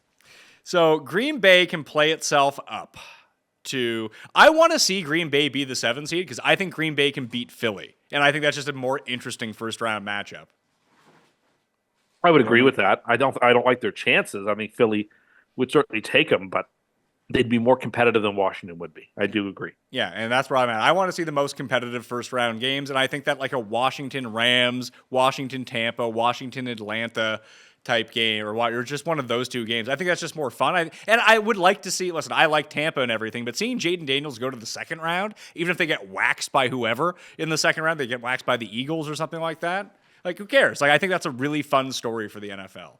And it'd be nice for Washington fans after Robert Griffin made it in his rookie year and just blew his knee out in the first game and he never came back, that this could be a nice redemption for them. I'm pro everything positive happening for Washington. I got a big preseason Eagles Super Bowl future, so selfishly, I kind of want them to get the easiest path possible. I mean, I'm there with you. We just need to get Philly versus KC in the Super Bowl, and we're rich, Geoff. So rich. It'll be perfect. I'll take Green Bay against Chicago. I'm saying Green Bay. Yeah, same here. The coin's taking Chicago. Last game is the Giants and Philly. I'm assuming that Hurts is resting again because there's nothing this game means to anyone except for the Giants trying to lose. So the Eagles are favored by 3. I like the Eagles with their backups to win this game. The Eagles are the first part of my pointless parlay. Pointless. Oh. I like Themes. I'm going to be, borrowing a head nod, an homage to our good friend Cameron. He went with theme last week. With Poinsettia, I'm going with a theme this week. The pointless games. I'm picking money. It's a money line parlay of the pointless games, and this is the first one. Philadelphia on the money line. The Giants really have nothing to play for, and I think Eagles backups. Tanner McKee as a backup. He's the Irish assassin. He is. You put him in there, and he's going to play well. So yeah, I like the Eagles every which way here. I think we get kind of a gift on this spread in a really weird way, Geoff, only because the Giants won last week against a really bad Colts team. And basically, listen, I get that Barkley was in the game for a bit, and we'll see if he ends up playing to try to get to Dickerson's record. I mean, that could sink the Giants in a revenge game against the Giants to break the all-time rushing record. If he wants it, they're going to let him go get it. I don't know if that's going to be the case. And Brown and Smith probably play a series or two or whatever. But really, I mean, Dallas got trounced by the backup and third-string quarterbacks on the Eagles last week. Like, this offense still moved pretty well with those guys. Yeah, I think they'll be able to work their quick, short passing game. They'll be able to move the ball on the ground with those backup running backs. I don't like that we've all agreed with both Philly and the Packers. Both spreads seem, well, this one especially. But yeah, Philly, I'm not betting. I'm not betting the Giants. That brings us to the midway point of the show, which means it's time for a mini version of Cust Corner. Cust Corner, it's Cust Corner. Cust Corner, it's Cust Corner. He's got the hottest takes with the highest stakes. He should be president of the United States, but it's Cust Corner, it's Cust Corner. Cust Corner, I don't understand.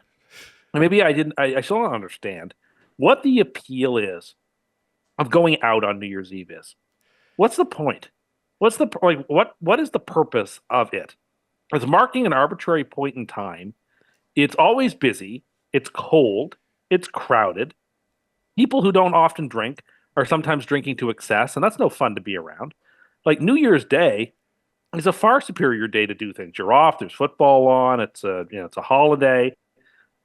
What possesses people to go out of their house and like do a big New Year's Eve party? I mean, like, I understand, like if you were visiting the Overlook, sorry, and they have like a big New Year's Eve ball downstairs, you might go to that. But I don't understand the attraction or the allure at all. Like someone tomorrow is going to stand for 15 hours in Times Square to watch the ball drop because they've got to get there at 7 a.m. to get their spot. Like, what are we doing? Like, I don't understand that mindset. I mean, I don't understand listen, if I was still in New York and I was there on New Year's Eve, maybe doing Times Square once in your life would be a thing because that's like the thing on New Year's Eve. So I guess I get that. It's not for me, but I'm with you. I mean, I don't think the only time I've ever gone out on any New Year's, Geoff, was one time in Toronto. I went to, I think, La Hacienda with like two other couples, my wife, and like we drank till 11, went back to our place and celebrated New Year's, and everyone went home. I'm not big. I would rather go to a house party with my friends or do nothing on New Year's. But I'm also old now too. But even when I was young, we just have giant house parties instead of actually going out. Oh yeah, going out on New Year's Eve is gutter. Tim didn't even mention the worst part about it. Like if you go into the city, getting home is impossible. Getting an Uber, a taxi, it is impossible. Like you are talking about, Ted, like the plebes at the public washroom line at like a golf event. It's like that times a gazillion. I like the home party, and I actually like the home party, Pat, at my friend who lives in the boonies, because we don't have a trouble getting taxis or Ubers to get home out of the boonies. But anything like in the surrounding downtown area, it is hell. But I'm like you, I got kids. It doesn't mean like I did it. I overdrank to excess on New Year's for enough years to like, why? wouldn't What's care the if I point? never, I was younger. I was having fun. It was like, I don't want to call it like FOMO, but like, what am I going to do? Sit home alone? Yeah, but how My is that girlfriend or different from wife? how is that different from a normal Wednesday night in London? Okay, let me ask you this question then. Like Valentine's Day, because like me and my wife at this point, like, yes, it's February 14th, but we'll like make a subjective day. We're not, we love each other. We've been married forever. We do not need to go out for dinner on February 14th with people like lovebirds, like on their fifth date. You know what I mean? Like we just like, Sure. oh, what is it this year? February 10th, February 18th? Like which day are we going out for dinner to celebrate like our Valentine's Day? I don't need to go to that. Like, I don't know. It's kind of to me the same thing in some respects. I completely agree with you. And listen, I'm sure there are people who like going out. I mean, it's basically like party people. Like you want to go out and party, you probably go out on New Year's Who wants Eve. to do that? Who wants to do that in this day and age? People who spend like, 20 minutes of every hour in the bathroom. It sounds miserable. That just I sounds miserable. agree. I agree with you, and I don't think that honestly. I don't think this is an unpopular take. Like who do you know that goes out on New Year's Eve? Of everyone you know, no one. I can't think of anybody that goes out. Yeah, no And one. but I know that a lot of people do, right? Like, even though I don't know them, we all young know that people. lots of It's people. for young people, right? Like, if you go downtown to the bars tomorrow night, like they'll be packed to excess. I haven't gone downtown to the bars in 15 years because I'm not 22 anymore. Well, yeah, no, I don't go to the bars very much either. Yeah, but I did like But if every you were to night go when I was 22. I was there every night. Well, yeah, but I don't understand that either. And I've never understood why anyone would ever want to go out to the bars. That the whole thing to me is mystifying. Okay, well, I think that's a completely separate conversation than what you're saying. It just right seems like now. a waste of time and money. I've been to great New Year's parties. Like I have great memories of New Year's parties in my college days. Like even going to Montreal. Like some Like a house incredible. party is fine. A house party is fun, but like that's the extent of it. I mean, the reason to go downtown every night was because everyone was just looking to hook up, and there was no Tinder then. So that's the only place where you could meet random people. That's also true. You don't even think you're right. You didn't have Tinder, yeah. You needed. You need to be out there. You need to be on the scene. Yeah, listen, it is what it is. But I had enough friends where I didn't have to sit home on New Year's Eve. Yeah, like You don't have to. I look forward to sitting at home at New Year's. Like we're gonna put the kids down. I already bought some steaks, bought some potatoes. We're gonna have a nice dinner. We bought a really nice Yeah. bottle of wine. And we'll probably be asleep by 10:30. Oh, for sure, absolutely. But I'm My almost. wife But likes I'm that almost. that almost Andy 40. Cohen, Anderson Cooper. She'll fall asleep. She'll ask me to wake her up. My 8-year-old want to stay up, or I don't know. We'll see.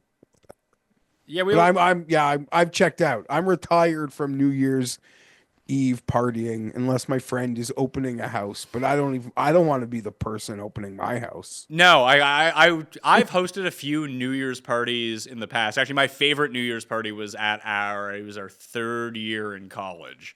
And it was me and 3 other guys. We had a 2-story house, a 5-bedroom. It was huge. It was awesome. So we had 60 people over, and we could trash the place.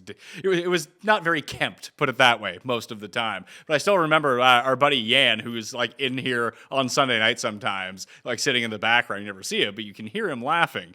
He fell face first down the stairs, and his head went through the wall at the bottom. He just got a big cheer from everyone. He was fine. And then we woke up the next day and had to figure out how to put the drywall back on. Yeah, that's good. The room pops when he gets up. I'm okay. Yeah. But here's the thing: to all our younger listeners out there, enjoy the best years of your life. Don't listen to us. Go out on New Year's Eve if you're. No, stay home. Go to bed early. You'll be much happier for it. I couldn't imagine. I couldn't imagine anything. Have a big glass.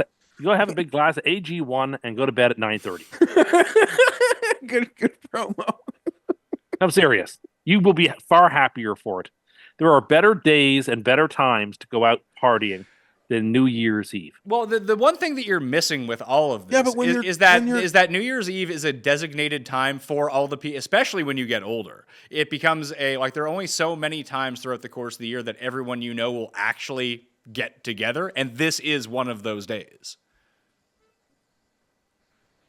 Yeah. I mean, for me, I put pressure on my friends. I want them to respect week 1 the same way they respect these tentpole days. So yeah, I'm saying let it go. I'm saying let it go. Let it pass. But It's okay. The New York Times thing seems deranged. Honestly, even in my party days, when you hear how that works in a post 9/11 world, I couldn't imagine. You are locked in there. You are a sardine. You better bring a diaper and be so drunk you don't feel anything. No, And see, I think it's the other way. If I was going to go out to party, I wouldn't if I was in Manhattan and it was New Year's Eve and I wanted to go out to party, there'd be no chance I'd be within 8 blocks of Times Square. But I think the Times Square thing is for people who are maybe they live in Iowa or something like that. I guess, Like, they yeah, don't have a ton of sure. friends, so they come to New York because they've seen this on TV to go do it. I couldn't imagine anyone from New York who's like, "This is my jam. I can't wait for New Year's Eve to be around 1 million people in one spot to a place I see every single day." I Yeah, had to put my pre-order in for Chinese food 4 days ago. Yeah, and listen, that the fact that you have to pre-order your Chinese food 4 days in advance for New Year's Eve shows you that most people are just staying in. yeah. Most people are staying in. They're being proactive, and a lot of restaurants. What's that? Well, Why? it's Because gotta so be many the bus- restaurants close. I don't even understand. No, Why? it's It's got to so be the busy. busiest. It's got to be the busiest Chinese food restaurant night of the year. Has to be. But I know. I just like pizza too is busy. I'm sure it is. I'm sure pizza is also very busy because people on New Year's Eve, Like they every feel an restaurant is obligation. open. You feel an they feel obligation okay, I get it. to I like see what not you're cook saying. on New Year's Eve, to like go out to make it an event. Because Yeah, God treat forbid yourself. we let Treat December yourself. 31st pass by. God forbid we don't celebrate it to the hilt. So you gotta have something. If I didn't have kids, maybe my wife and I would go out to dinner, or if like my mom had the kids for the night. You or would something. go out for dinner. You'd go to Yeah. a couple. You'd go to a really nice restaurant with another couple or two. Yeah, at 7 That's- o'clock. That's fine. That's what my parents do. To be honest, they're still Yeah. home by midnight, but they go out for a really nice dinner with I their guarantee friends. you, Oakdale puts on a fantastic New Year's Eve event. I couldn't imagine. I couldn't yeah, imagine. but like I wouldn't. I could see going to Yeah. like I could see like being a little bit older, like once I turn 50 or something like that, and the kids can like go and do whatever the fuck they're doing, just pretend like we don't know that they're out drinking somewhere, as long as they can get themselves. They might home. not be. They probably will be. There are kids. Most people don't go out drinking at that age. I mean, everyone Newsflash. I knew did. Just because you weren't Yeah, but invited to there's- alcohol parties, Tim, doesn't mean they Well, weren't I happening. wasn't. And that's not I'm my. under the And the assumption, fact that I Pat, wasn't though- invited to parties when I was younger is not the reason I'm against New Year's Eve. By the way, Are you sure? no, Thanks for that's not putting the that reason. out there. Just in case people would start to make that connection. I'm just against it in principle, in the sense that it's an arbitrary day, and the people who never drink are always out drinking that night, and it just doesn't seem like any fun. Go to a house party if you must. That's fine. That can be fun. But otherwise, have a quiet night in. You'll be happier for it. Well, what I'm saying is that like once I get a little bit older, Jeff, I think that there might be some fun, like if like you said, to go out with like another couple, go have a nice dinner. That could be one thing, but like I've never been to like a fancy ball or something like that, and I feel like that those happen on New Year's. Like you go, you sip champagne. There's like I mentioned that the Overlook. the what? Yeah, no, yeah, Yeah, like the you're right. Shining, right? Isn't There that are a lot of Yeah, balls. like I Jack could see Nicholson's going. I could see going to do that one year to go see what that's like. Yeah, and listen, there are a lot of there's a lot of places around me here in Palm Beach. There are a lot of those sorts of soiree, New Year's Eve, invitation only, fancy gatherings. Do you like? This is probably a really. Oh, one second. I was saying, you also have to remember too, Tim. All your New Year's experiences have come somewhere very cold on New Year's. I think it's a completely different thing if you live in a warm climate. Quite For possibly. sure. I would concede And- that. Hear me out. If you're actually like out of town somewhere and you're in like walking distance to your hotel or Yeah. something, like sure, enjoy the city. But me getting from downtown back home on New Year's Eve at brutal. 2 a.m. would be impossible. Like impossible. I wouldn't even try. You could take the subway. I don't know. It's a sorry. What subway Yeah, station yeah. stops at the Bridle Path? What subway station does stop at the Bridle Path? It's the Davison station. Dave, if you wanted to, you probably get off at like. Well, I don't know because I don't live there. I'm gonna say I like that I've taken the subway more often than you have, and I haven't. Well, the lived there bridal, for that's in a years. very awkward I don't know, young and yeah, Lawrence Station, maybe Lawrence Station. People who live in the bridle path don't take the use subway. public transit. But no, let's it would be be- honest. it They have would a be- driver. but it they would have a be- driver on staff. Yeah, their driver would come pick them up, but if they were out sans driver, that it might actually be easier to take the subway in that circumstance. Yes, I'm sure. It would be a fun outing for them. Yes. Do you think kids, this is probably a dumb thing to say. I'm sure the answer is yes, but like, do the kids binge drink today? They must. Probably not. It's, I mean, yes, but it's probably less than you'd think, and it also probably depends on where you live. I thought I read a report or a couple of reports that like alcohol consumption is significantly decreased in like the generation after ours. That like drinking is kind of seen as like old timey and not that cool. Yeah, I bet you like popping a bunch of Adderall is far more prevalent now amongst 15-year-olds. Well, I fear that would be the consequences. That people just don't drink anymore, but unfortunately they do other things which are probably even worse. Yeah, Drinking's a lot more work. What's that? Drinking's a lot more work than popping a couple of pills and getting all fired up. Yeah, So- you're probably getting prescribed your drugs, so you can just go home and go do those and share them around, rather than me having to put on a suit and tie to go to the Moosehead drive-through to try to convince them that they wouldn't have to take my ID when I was 16, which worked a lot of the time. That's like how we had to go get booze. Like, why would the 16? No one who's 16 would be wearing a shirt and tie, and you know what? It worked.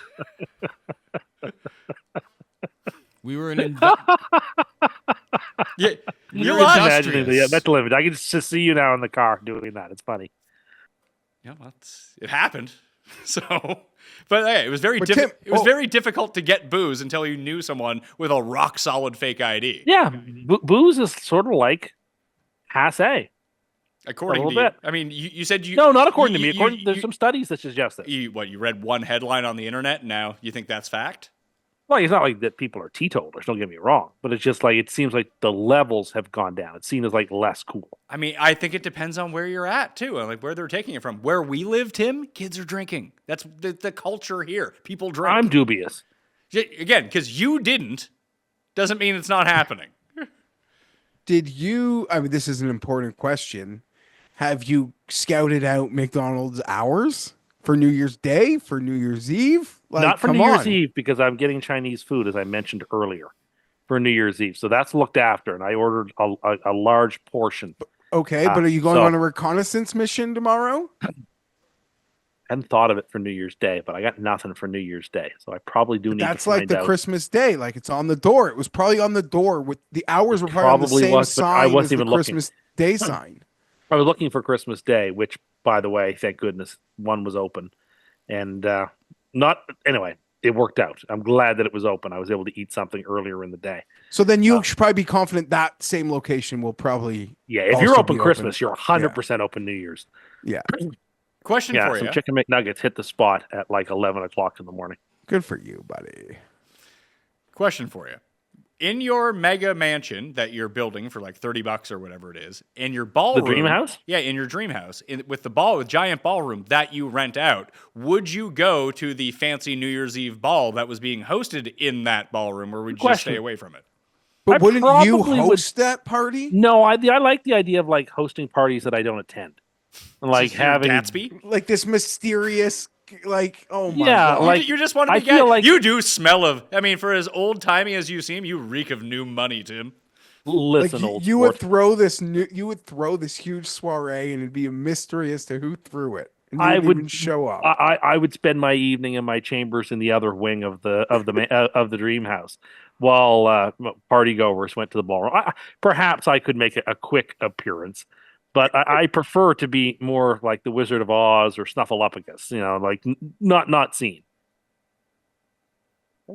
It just seems like a New Year's Eve like gown, ball, tuxedo type event. If you told me that we were going to an alley. event, if you told me we were going to a white tie event on New Year's Eve and everybody was going to be in tuxedos and top coats That's what and I'm top talking about. hats, I would feel compelled to try that out once because I feel like that's going to give a very different vibe from the vibe that annoys me on New Year's Eve, which is like the Drunk drunken, college loud, kids? precisely that I just Okay, yeah, of course. like the There's different urbane wi- drunk, yeah, rowdy, raucous outside, Buddy, yeah.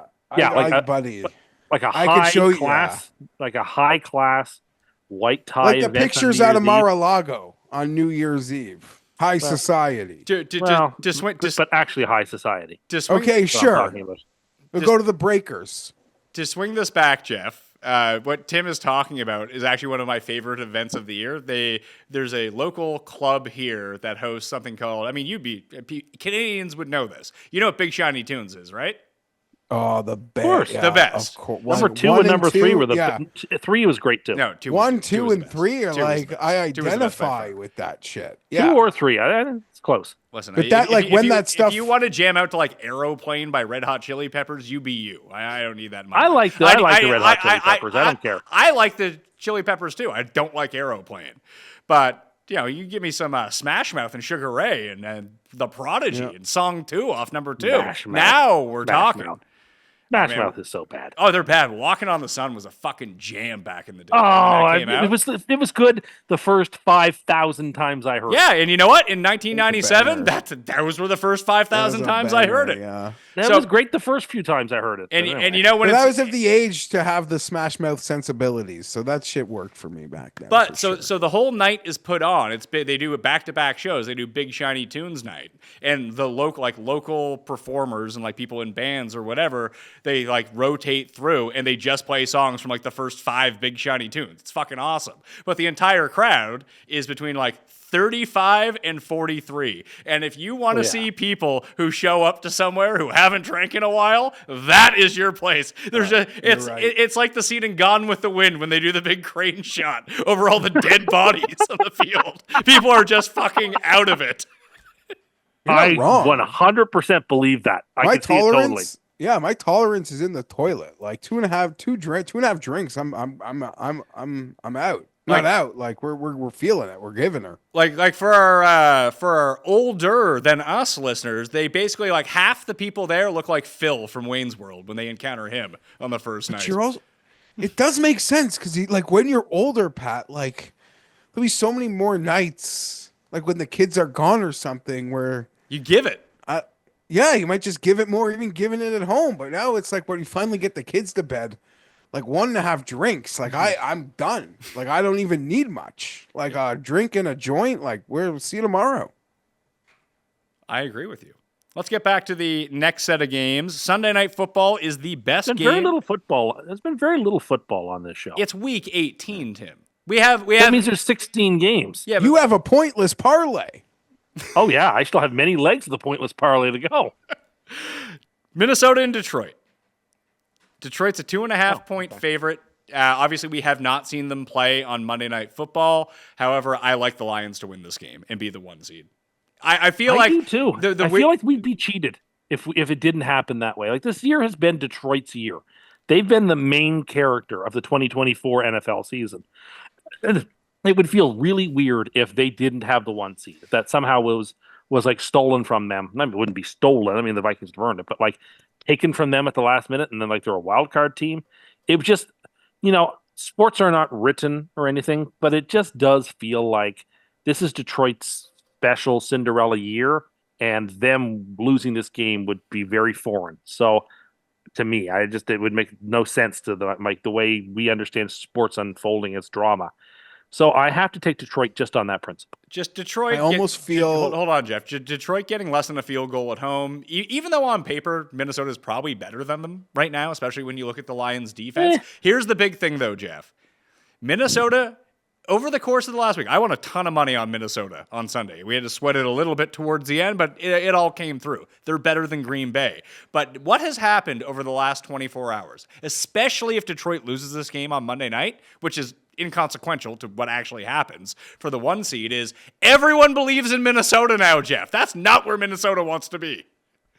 Yeah, I mean, that was essentially a big primetime win, right? It was the only game on against Dolphins Browns. And Not that, if you were in South Florida. Not if you were in South Florida. yes, no, you're right. I'm the only market in the world who didn't like experience that game like the rest of the country and the Darnold love affair. So I agree with everything. From the fact that I do like the 2.5 here with Detroit, I love them Vikings. I love me Sam, but like Tim said something that makes sense to me. Not that it should ever make sense this league, but like this, something just wouldn't feel right. Like the way and that's maybe the TV's fault or the talking heads or me not looking at the standings enough. But for Detroit not to have this 1 seed would feel like, I don't know, the organism that is this season, this league, like something weird happened. And I like the story. I like the story with Detroit getting the 1 seed and being the favorite. Detroit as the favorite through the whole run. I think they'll make it happen. So I'm picking them to win this game and to cover. Here's a fun tweet from Pro Football Network, Tim. Aaron Rodgers' 58.6 QB plus score, F grade, was the third worst game of any quarterback this season, ahead of only DT Cust in week 7 and Bryce Young in week 2. Okay, sure. I mean, why do we continue to flog this dead horse? Oh, it just popped up on my All tweet right, deck. fine. So I Fine. thought I'd relay that. I wanted to give Geoff a lot of credit. Jeff was the truest of true believers in Sam Darnold, more than me. And that guy's going to get like $45 million a season. I don't know if that's a good thing either. And almost certainly from Minnesota. No, 45 million. I don't think they'll do it. I don't think they have a choice. If they Particularly if they go deep in the playoffs. If they win the Super Bowl, they'll give them the Flacco contract. They lose in the Super Bowl, they might franchise. They might franchise him, but I don't see them. I think that their hand is forced. I think that they're run competently, and they know it's a bad idea. I don't think I don't know that it is a bad idea. I'm not so sure a bird in the hand isn't worth two in the bush. They might think they're good enough to do this to make like anyone good. They made that dude last year, the astronaut, win a few games. I think the consequence of letting him go and him being good and McCarthy not being good is so explosive. Have we had this since Rivers Breeze? I actually think it's inconceivable at this point. Rivers was coming off a devastating knee injury. I think Breeze was the one off the injury. It's more likely that McCarthy takes a snap in another jersey than he takes a snap in a Vikings jersey. I completely believe. disagree. I don't know. Because I think they can cash in a QB poor draft, which this is. So do you think they would move sideways? They would take 11 for 11? Or you had the ninth pick in this year's NFL draft, and McCarthy was coming out this year. He'd be, even with his injury, a top 10 pick. So is it the worst thing in the world if you turned in the ninth pick in the draft for McCarthy? The Vikings would take that. If you are the Jets, do you think they'd get it? Do you trade your first round pick for JJ McCarthy? You would say no. I would. No, really? I would. I would do that. I think he's worth that risk. I think that's a good risk. I agree. The Saints have 5 wins. Should they trade their first round pick for JJ McCarthy? No, if it's I think that they need to. The Saints finally have to suck it up one of these years and take the cap hit so they can actually rebuild. So there's no point of going out to get a rookie quarterback when you literally can't put pieces around him. The whole point of having the rookie quarterback is that you can load up your team around him. If you're the Raiders and you have the 7th pick, I think it makes all the sense in the world to turn the 7th pick over for McCarthy. And if you're the Vikings, I think you definitely take that. And then you have Darnold and you pay him. And I think did they take Bowers ahead of McCarthy? I forget. I don't remember. But either which way, you turn in that card, and I think everybody's happy. Because there's a scenario where the Raiders were maybe their decision was Bowers or McCarthy. Well, maybe they really like him, but maybe now they would offer that. Now they have a second bite at the apple, and it's like he'd go in this spot if he were in the draft this year, and he hasn't taken a snap. And the Vikings have a guy who just played fantastically. How can you let a quarterback playing at this level walk? It isn't done. It just isn't done. If you can get a top 10 value for him, I think you do it. You move sideways. You just make the sideways move. Yeah, you do. Maybe. I think you do. I don't think that you do. Maybe. I just think that your team looks significantly different once you start paying a quarterback $45 million. And the reason that this Vikings team has been so good is they've been able to fill in a lot of the pieces because they're not paying Darnold a ton. They have J.J. McCarthy on a rookie contract. All of their cap is not tied up in quarterback. So if you have Sam Darnold, but then you can't sign Jordan Addison down the road, and you lose a piece on defense, are you as good? The answer is no. A $10 million Sam Darnold makes a lot of sense. Why can't? I've never been convinced. I've never been convinced of the argument that if you have a cheap quarterback, it's better. Actually, what matters is having a really good quarterback. Okay, we've seen Sam Darnold. Nothing else matters. Sam Darnold is a fine quarterback, but if you could pay Sam Darnold 4 years, $45 million a year, Jeff, or you can go sign Jameis for $7 million next year, what's the difference? Coming off this year, I would turn in the Darnold contract and take him. I would feel obliged to. I would The not. head I coach might would feel cocky enough that he could make another veteran work while JJ gets healthy. But he made this veteran work. Like again, a bird in the hand is almost always worth two in the bush. What you have something here. It's not worth gambling on what you might have. When what you've got is this good. You can win a Super Bowl with what you've got. And if what you've got can win a Super Bowl, then I think it's irresponsible to switch horses. But the whole point is they will not have exactly what they have right now if they sign Darnold to the big money extension. But again, what matters most is that quarterback. And you can figure out anything else if you have him. I guess what I'm saying is that I don't believe. Listen, Darnold's fine. I mean, he's already cashed his over for passing yards. That was great for my bank account. Shout out to you, Sam Darnold. I think that JJ, like, how much worse do you think JJ McCarthy could possibly be than he is? I don't. The thing is, I have no earthly idea. But they do. They don't either. And they do. He's coming off a huge injury. I do think that Kevin O'Connell has the confidence to say, "Hey, I can turn a mediocre, average quarterback into someone great in my system, and I can do it again." I believe that. Yeah, we've never seen a team do that. But what you're saying is unprecedented. Literally unprecedented. I know, but I don't know who the quarterback he would want is, but I believe any quarterback who isn't a starter would take less money to get teamed up with Kevin. And if you let Darnold walk, and he's great, you don't have a job in a year. Everybody goes. Everybody's gone. No, unless your team is still good. Well, good. Hold on a second. If not as good as him.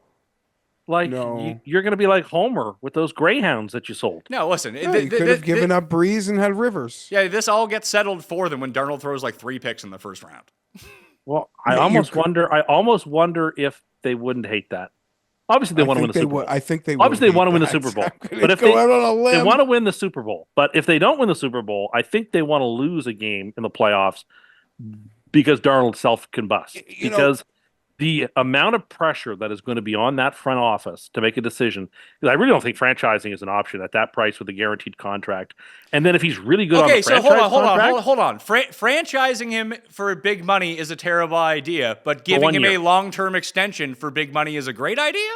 I'll explain to you why. If you franchise him at the guaranteed rate and he plays fantastically, you have lost all of your leverage. He can call the tune. You'll pay him whatever he asks, and you'll get a lot less from McCarthy than you're getting now. If you the risk factor on him being awesome on the franchise tag is so massive. You lose every card in your hand if you're the Vikings if he plays excellent. Every card. I think if they were able to squeeze 2 great years out of Sam Darnold at their quarterback, they would consider that. He calls the tune. He calls the tune. He's the highest paid quarterback in football, and the Vikings have literally no choice but to back up the Brinks truck. That is not a spot you want to be in. Situation on the backup. A Dak situation, exactly. You can't have it, right? So, and then you have no car. You're forced into your corner. Then you offer him a contract like Baker Mayfield received this year, but richer than that. Like Baker, I think was getting $30 million a year. Yeah, sure. You offer him like $38 million over per year, and like you make 75% of it guaranteed, or you make 60% of it guaranteed, and you sign him to that contract. And if you can get equal value from McCarthy, and then you switch a horse in midstream on that, and I don't think you lose anything. Why would you get? Equal, Why would you get equal value for McCarthy when they know that you're having Darnold? Doesn't that just put you in an awful leverage situation? No, because there are 3 or 4 or 5. Well, you're hoping that there's more than one team that there's more than one team that I think would turn in a top 10 to 12 pick for him. I really do think that is the case. I would, unless he wins the Super Bowl. And I don't think franchising him would be a disaster. Franchising him is way too risky. You can franchise him and then sign him to a bigger deal after that. But to play him on the contract on the franchise tag is so reckless. I couldn't fathom it happening. I would just walk away from Darnold, Geoff. That's where I'm at, and play McCarthy. Then I think you would probably walk away from your job a year later. I don't know. I do. I would. I do. I just don't. It's never been done. A quarterback has never played this well and then just been told, there's the door. The conversation does end, as Pat noted, if he does turn into that pumpkin. Oh, yeah. No, that's right. This is all academic, because if he goes in the first or the second round, or even in the championship game, if he throws like 5 for 4 picks or is horrific, yeah, great. But if that doesn't happen, the Vikings have to make a decision. And what you're saying is that you're asking them to do something that no NFL team has ever done before. I would be I don't know interested. which I front would office be would be willing interested to to do it. hear from Vikings fans of what they would want to happen. I would say it's probably 50-50. Okay. That'd be my guess. I don't know. If you're a Vikings fan out there, let us know. But what would you think it would be, Geoff?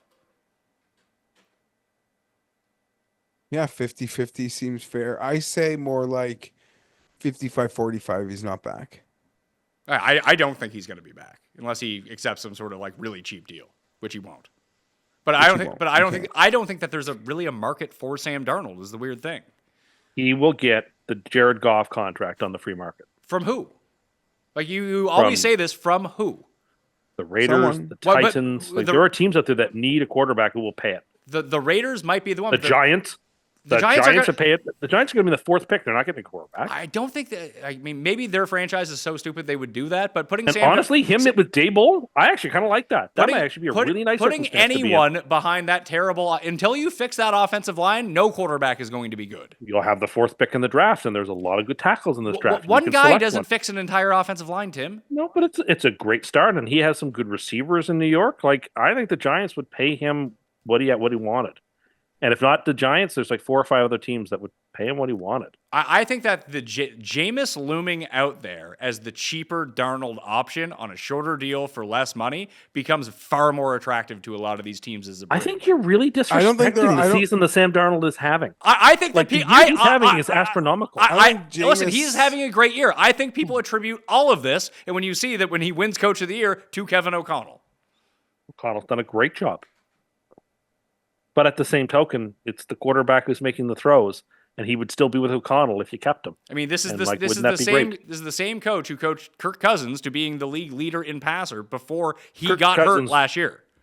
Kirk Cousins was a darn good quarterback before he got to Minnesota, though. Well, so he's done it with Cousins, and now he's done it with Darnold. Why can't he just do it with someone else? Are all these guys Hall of Fame quarterbacks? Why do it with somebody else when you've got Because this there guy are who's already salary cap here? implications of this.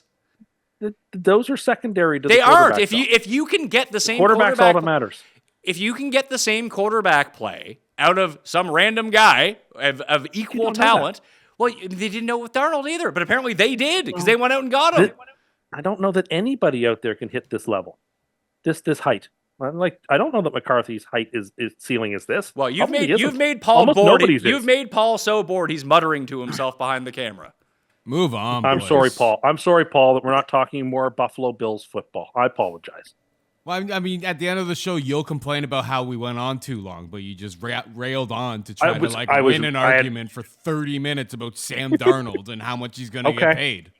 All right, fine. Sorry. And like it's kind God of forbid. till those God first two forbid rounds. I inject any football conversation into a football game. Oh, I'm with you. I like arguing about this. It's Paul who's bored. If we were listen, talking it's- about the 11th fight on a Brazilian jiu-jitsu card, then he'd be all in. Well, that's exactly it. My tailbone's hurting here. I don't know. I It's was week sitting in the same 18, position. boys. I've listened to you guys for like 3,000 hours at this point. Forgive me. Kansas City at Denver is the next game. Carson Wentz. That's going to be fun against this Denver defense, Geoff. Yeah, that should be interesting. I am of the mind that the Chiefs would actually rather the Bengals get into the playoffs. Agreed. Just sort of become the, like, once you actually think about it, seems like the obvious scenario, because then that's a team that could beat the Bills. I'm someone who does not believe Miami or Denver could beat the Bills, and I have no doubts the Chiefs would rather play the Bengals than the Bills. So by Agreed that, completely. they would actually rather the Bengals get in. No, disagree. That doesn't mean they're playing I Mahomes. think Jeff's objectively correct. No, The name of the game, if you're the Chiefs, is can we avoid the Bills, the one team that beat us this year? I would far rather take whatever the Bengals have going on compared to what the Bills have got going on. Listen, I think that the Bills pose the biggest problem to them. Cincinnati might be number 2 on that list. Cincinnati should have beat them already this year, and they beat them in the playoffs. I'd rather take number 2 than number 1. The number 2 is so like their I'm with defense Jeff. I sucks, think the and Chiefs if are you gonna have win a this game. quarterback, Chiefs are gonna win. that can evade sacks, like their defense is so much worse than it already is. They I got a think couple Wentz is guys gonna who play- can get to the quarterback. That is it. But if you're a Mahomes and Allen, Lamar, like you can dodge the Bengal pass rush. You'll still put up your points. It'll be so much fun. I think Wentz wins, and I think it'll be great to watch Sean Payton implode. as You a only coach. want Wentz to last- win because then your Super Bowl becomes a Super Bowl. That's part of the reason. Also, it will embarrass Sean Payton, who let this season fall off his racket when he basically had it wrapped up. You just like you have so many angles as to who you'll make fun of when this is over. God I think. forbid I come in here with perspectives, Jeff. I'm sorry. Listen, I want to make fun We of could do Sean. this. We could do this like some pick shows that they dig all the picks in 30 minutes, right? Would you like to do that? We can do that. So now you're I arguing that love the it. show should be longer? No.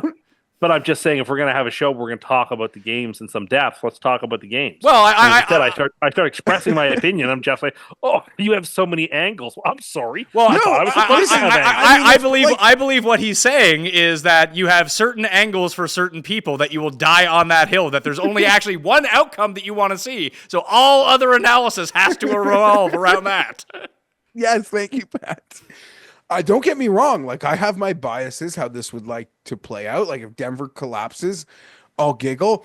If Denver loses and then somehow Miami like loses their opportunity with the door open, I will giggle.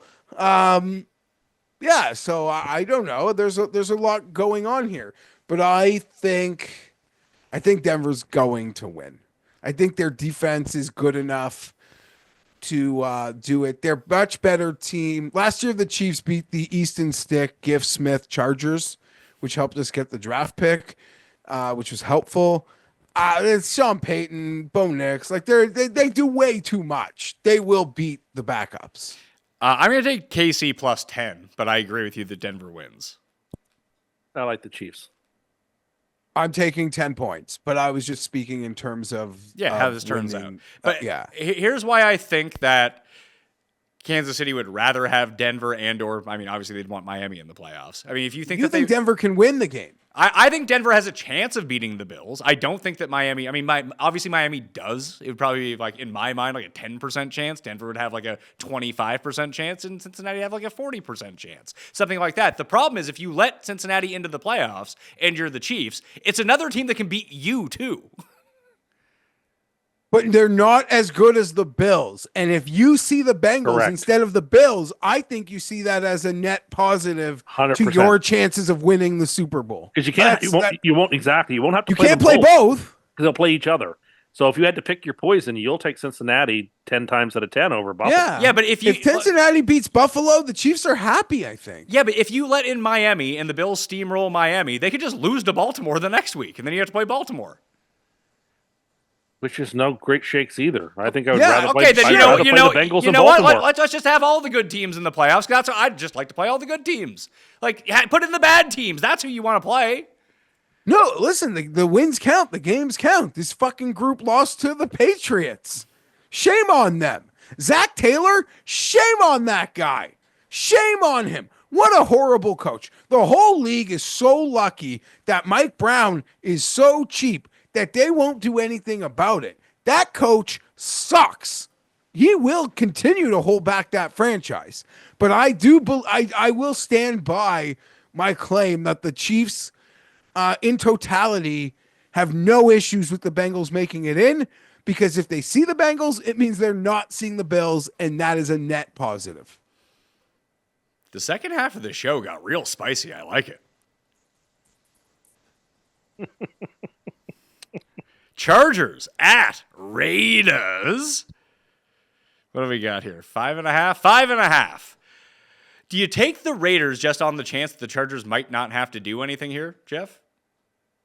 Yeah, that's very possible, right? Jim Harbaugh, while we were doing the show, had his Monday presser. I saw a tweet come through that he says he will do.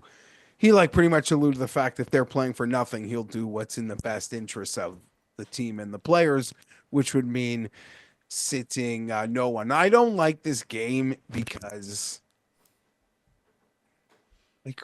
how do I put this politely? Isn't it nicer if the Raiders win and it hurts their draft stock? If it means nothing to you? Yes, but they've already, and they've all them. I did my spiel on the Giants. The Raiders winning last week also warmed my soul. That warmed it. They've put together a nice little win streak. I also I'm not really afraid of the QB that some people are putting at the top of the draft. He doesn't scare me. The people hyping him are his camp. I don't see NFL people hyping him. Don't you That's- wish this game was played on October 15th and you could travel to Vegas rather than January 5th? Yeah, I never like, we always seem to go in Vegas around bad times for me. I've never seen a Charger game in Vegas. There's going to be a point in my life where I thought I would go to every Charger game in Vegas. Like the fact that they've been in the division that long as a Vegas team, I haven't gone. That's an embarrassment to me, but I don't like these week 18 games when I got other things to do. I don't like playing the Raiders because they will not quit. And Pierce will try. Like, I think they'll be happy hurting our guys. Like, that's just the Raiders. So you know me and my get up, fair play. Not so much fair play, but like health and safety. It's gonna be like where I'm at because I think every play is an opportunity for these fucking guys to headhunt. Now, Patriot fans were in my mentions on Saturday saying we were out there headhunting, and I would say the Chargers were hyper physical. But I need to take a moment, and this is something maybe Tim would remember. Pat, not so much because he's got other important things going on. The exact game that happened for the Chargers last week happened about 3 years ago. I was also in Florida. It was essentially the same situation, and they were an even bigger favorite. It was against the Houston Texans, and they lost the game. They were like a 10-point favorite, and they lost the game. And then they subsequently had to play that game week 18 versus the Raiders, or 17. I don't remember if it was 18 then, and they lost that game and missed the playoffs. And then the Jim Harbaugh team plays this game, and they win 40-7. Right? So something clearly has happened. I know that they're not probably ready to beat good teams, but what they have done versus bad teams this year is, as a Chargers fan, like, that is great. That is great because we always fucked around. We always fucked around in those games. But like you mentioned what the Jets need or what the Bears need, when I say this man, like from the moment he took the job, and as Daniel Popper put it, there was a culture shift, and it occurred like day by day, roster move by roster move, like training session by training session, practice by practice, game by game. Like we Brandon Staley, Christmas, everyone gets soft and fat and they go lose a fucking game to the Texans and then we miss the playoffs. We're not about that shit anymore. We are not. We're not. Maybe we'll get our ass kicked, whatever. I'm so goddamn proud. I'm so proud to be real. Thank you. Like, I don't know, just pay a coach. It's embarrassing to think that not every team in the league, even if you had a mid coach, that like wouldn't want to have. I think so many teams regret not pushing so hard to try to get Jim Harbaugh, and I'm so thankful. I am so thankful. Thank you, Michigan men. So you're taking the Raiders?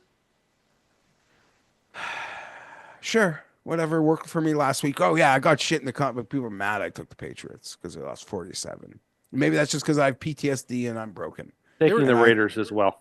The Chargers are my gold pick, Geoff. Yes, I saw that. And you're right. Like, your logic is sound and it didn't come with PTSD. You said these teams all year, they beat the shit out of these teams. There's a level of team. Now, because I try to look at things, even though I'm biased through both sides, how the Chargers have beaten the shit out of bad teams this year, is that just because like bad teams in the NFL were like extra bad? Right? We saw like a clear. I think that you kind of hit on it with Harbaugh. So, Tim, I mean, it's sort of what the Jets would need too, because they've been penalized so often. There's just an aura of competency to the Chargers this year, which they've never really had. And if you're going to be like a middling to upper tier team in the league, you just don't do stupid things all the time. And all the bad teams actively do stupid things all the time. And the Chargers don't anymore. Yeah, only one game, and it cost us. We made a couple bad fumbles, the Jalen Reagor thing in the Arizona game. It was the only coulda, shoulda. And Jim lost his temper for a moment, and I thought it hurt the team. But beyond that one game, I think that that didn't show up one time. It's been a marvelously coached. It's been a marvelously coached season, and you should be very happy. Yeah, I am happy, and I get it. Like, they have to prove that they can beat good teams. A lot of we know a team like this every year. There's a team kind of like the Chargers that has 10 or 11 wins. No credit when you beat the Texans as 3-point favorites on the road in the playoffs. Well, it's funny because maybe not. The Texans were this team last year in a weird way. I would love.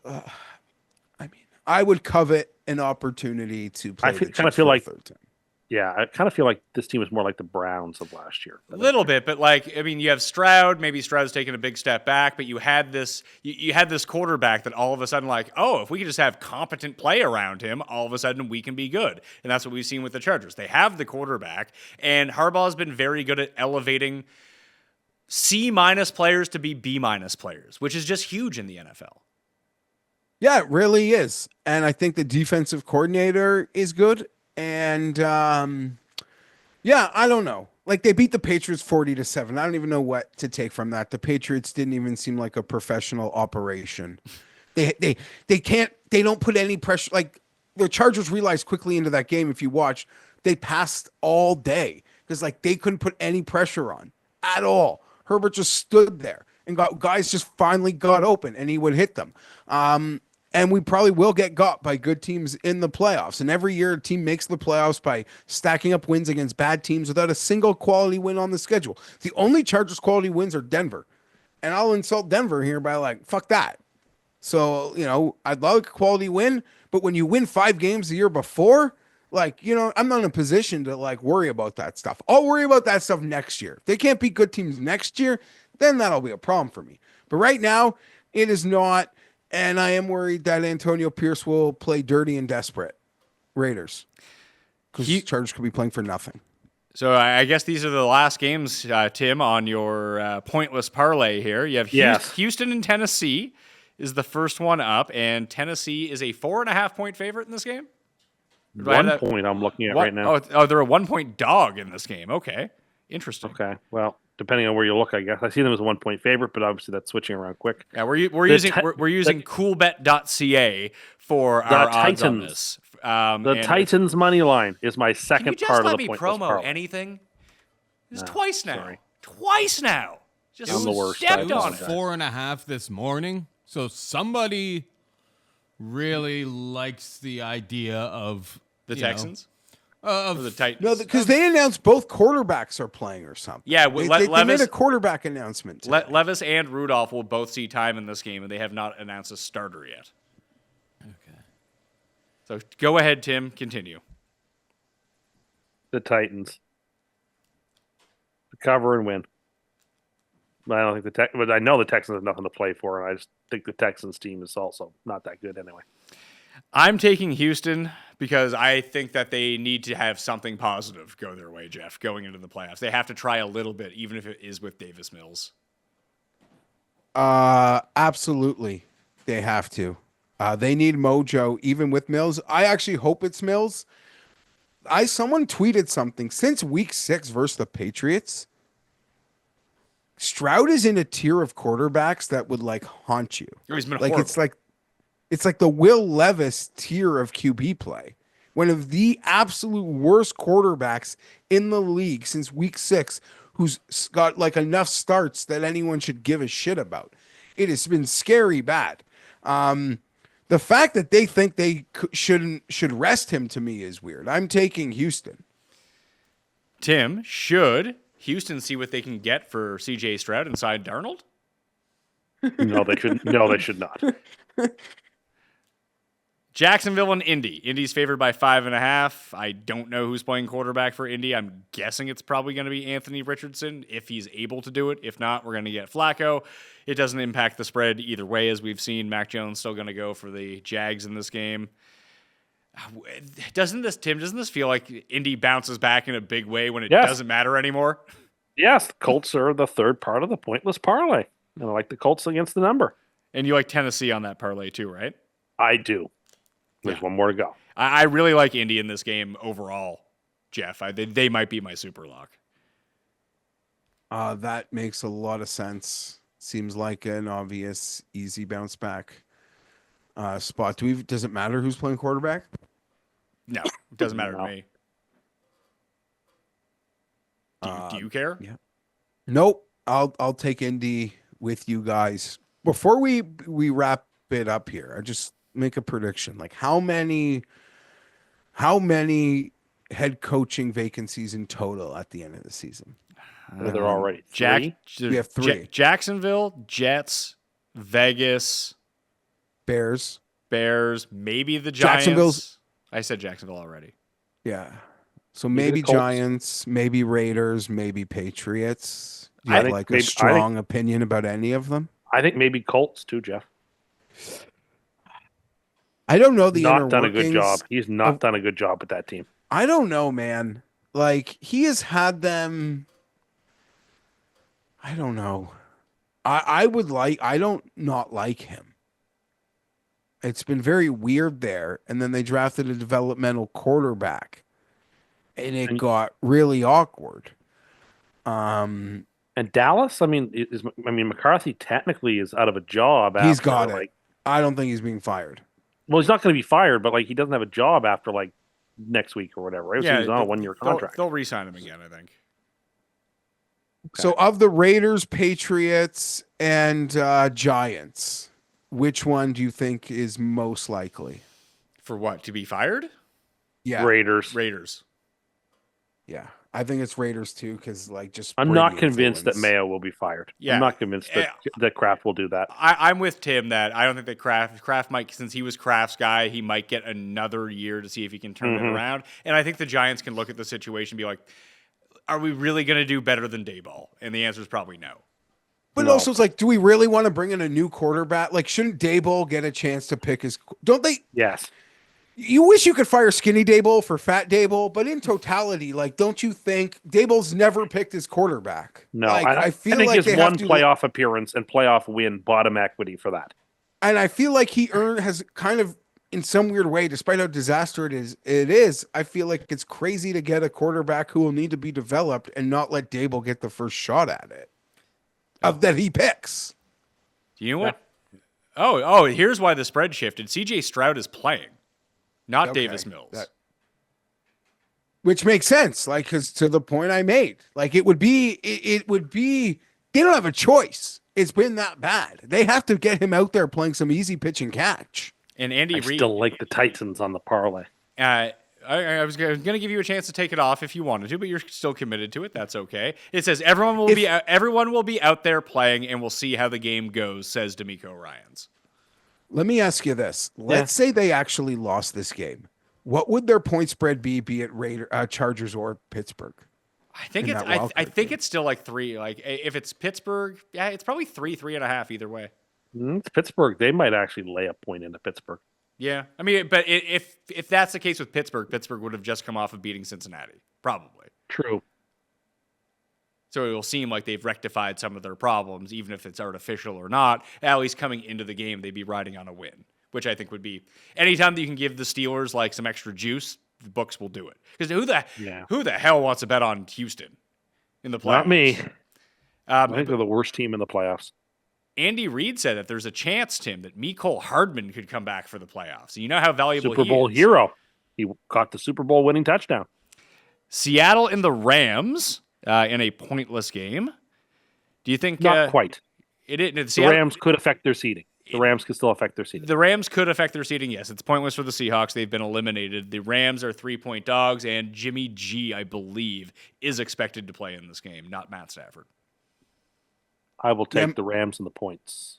McVay has like a long, pretty consistent track record of how he will deal with this situation, which I believe is full rest maximum.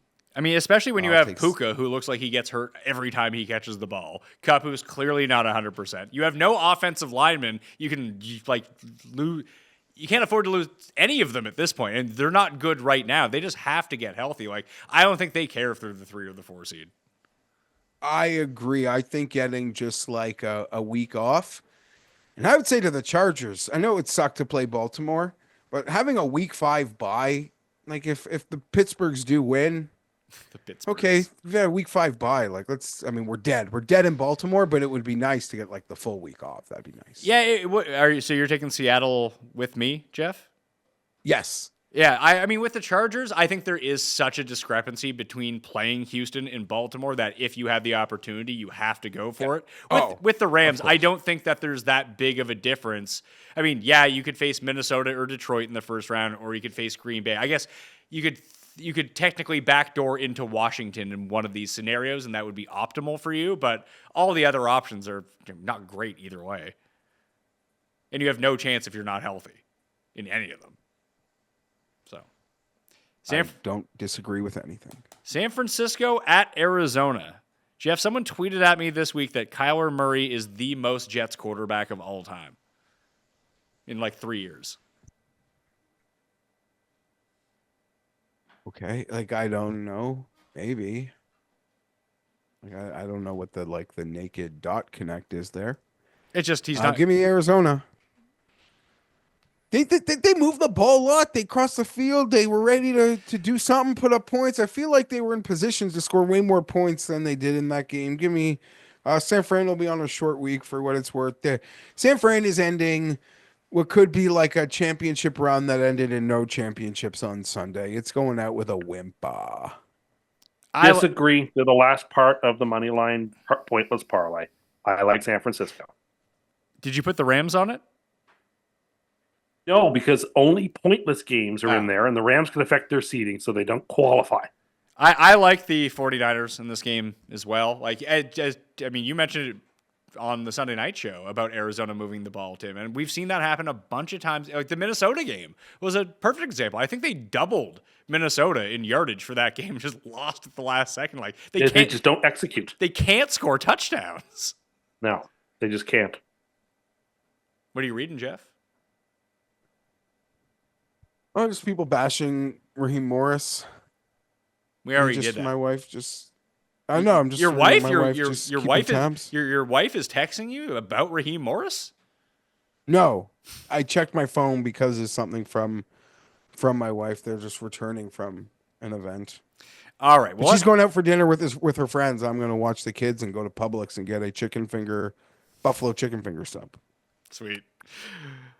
Superlocks for the week. I am having a disastrous past few weeks in the Superlock. Really thought Atlanta was going to get it done for me. I should have just went with my gut like I did on the Best Bet show and took the Chargers, but here we are. I will take, it's between Indianapolis and Philly, honestly, for me, and I'll take Indianapolis minus wherever the hell they are. What are they? Minus 5.5. I'll take that. I'm taking, it was for me, it's Indy or the Jets, and I'm taking the Jets. Already wrote in the Jets for you. How about you, Tim? Kansas City. Kansas City plus interesting. 10. You are, no, you're just trying to will a Super Bowl. I've already got the Super Bowl. No, I can just because you're trying to what's will going on in that other game. You are trying to, you want to be there. Kansas City is going to winning the game, and you, and then your mocking of the Dolphins gets to get on steroids, rocket fuel. That is your angle. I have a gold crown to put on my head for the live show if it all works out. You're so embarrassed. I'm going to crown myself the real king of the AFC East. Jesus and Christ. People do you remember how the Chargers were going to win 5 games? I was despondent. This team sucks. Put me out of my misery. I don't want to win anything. And your antics the last 3 weeks, even if they win this game and cost the Dolphins the playoffs, which I hope you win because I'm betting it. It's just been I think it kind of shows a discrepancy, and hopefully the voters have taken note. Yeah, I don't give up. I may take what? I may take you siestas. Quit. You quit. You took a leave of absence in game, in season. I took a leave of absence to watch Matlock. I don't regret that for a second. That was great. What did I miss? A 37-15 blowout? A Jets game where they missed 3 short field goals against Buffalo in overtime? You said you don't quit. That's not quitting. That's just taking a quick pause before you come back to the table. Just putting a marker down in your spot. Can you give us the pointless parlay? The pointless parlay for the people. It's also never lost before. It is Philadelphia, Tennessee, Indianapolis, and San Francisco. It is plus 758. Oh, getting greedy here. Almost 8-1. Coming off a 6-1 winner, Tim's going to give out a plus 758. It's all about themes. You got to go with themes on MMN. That's when Cam started making poor picks. It's when he got away from his themes. I do want to share one text exchange with you, Geoff, that happened earlier today about the Jets and their Super Bowls that they've played, each of the past 4 weeks or whatever it is. Tim said, this is Tim Endercust. He says, I would like 1 championship. I don't think that's too much to ask. Just 1, then I'll be contented. And our other friend, Tim Butts, told him, you had one last year. And Tim said, Cust says, that's one that everyone recognizes. Butts says, if everyone recognized the hypothetical championship, you'd celebrate it? Cust says, yes.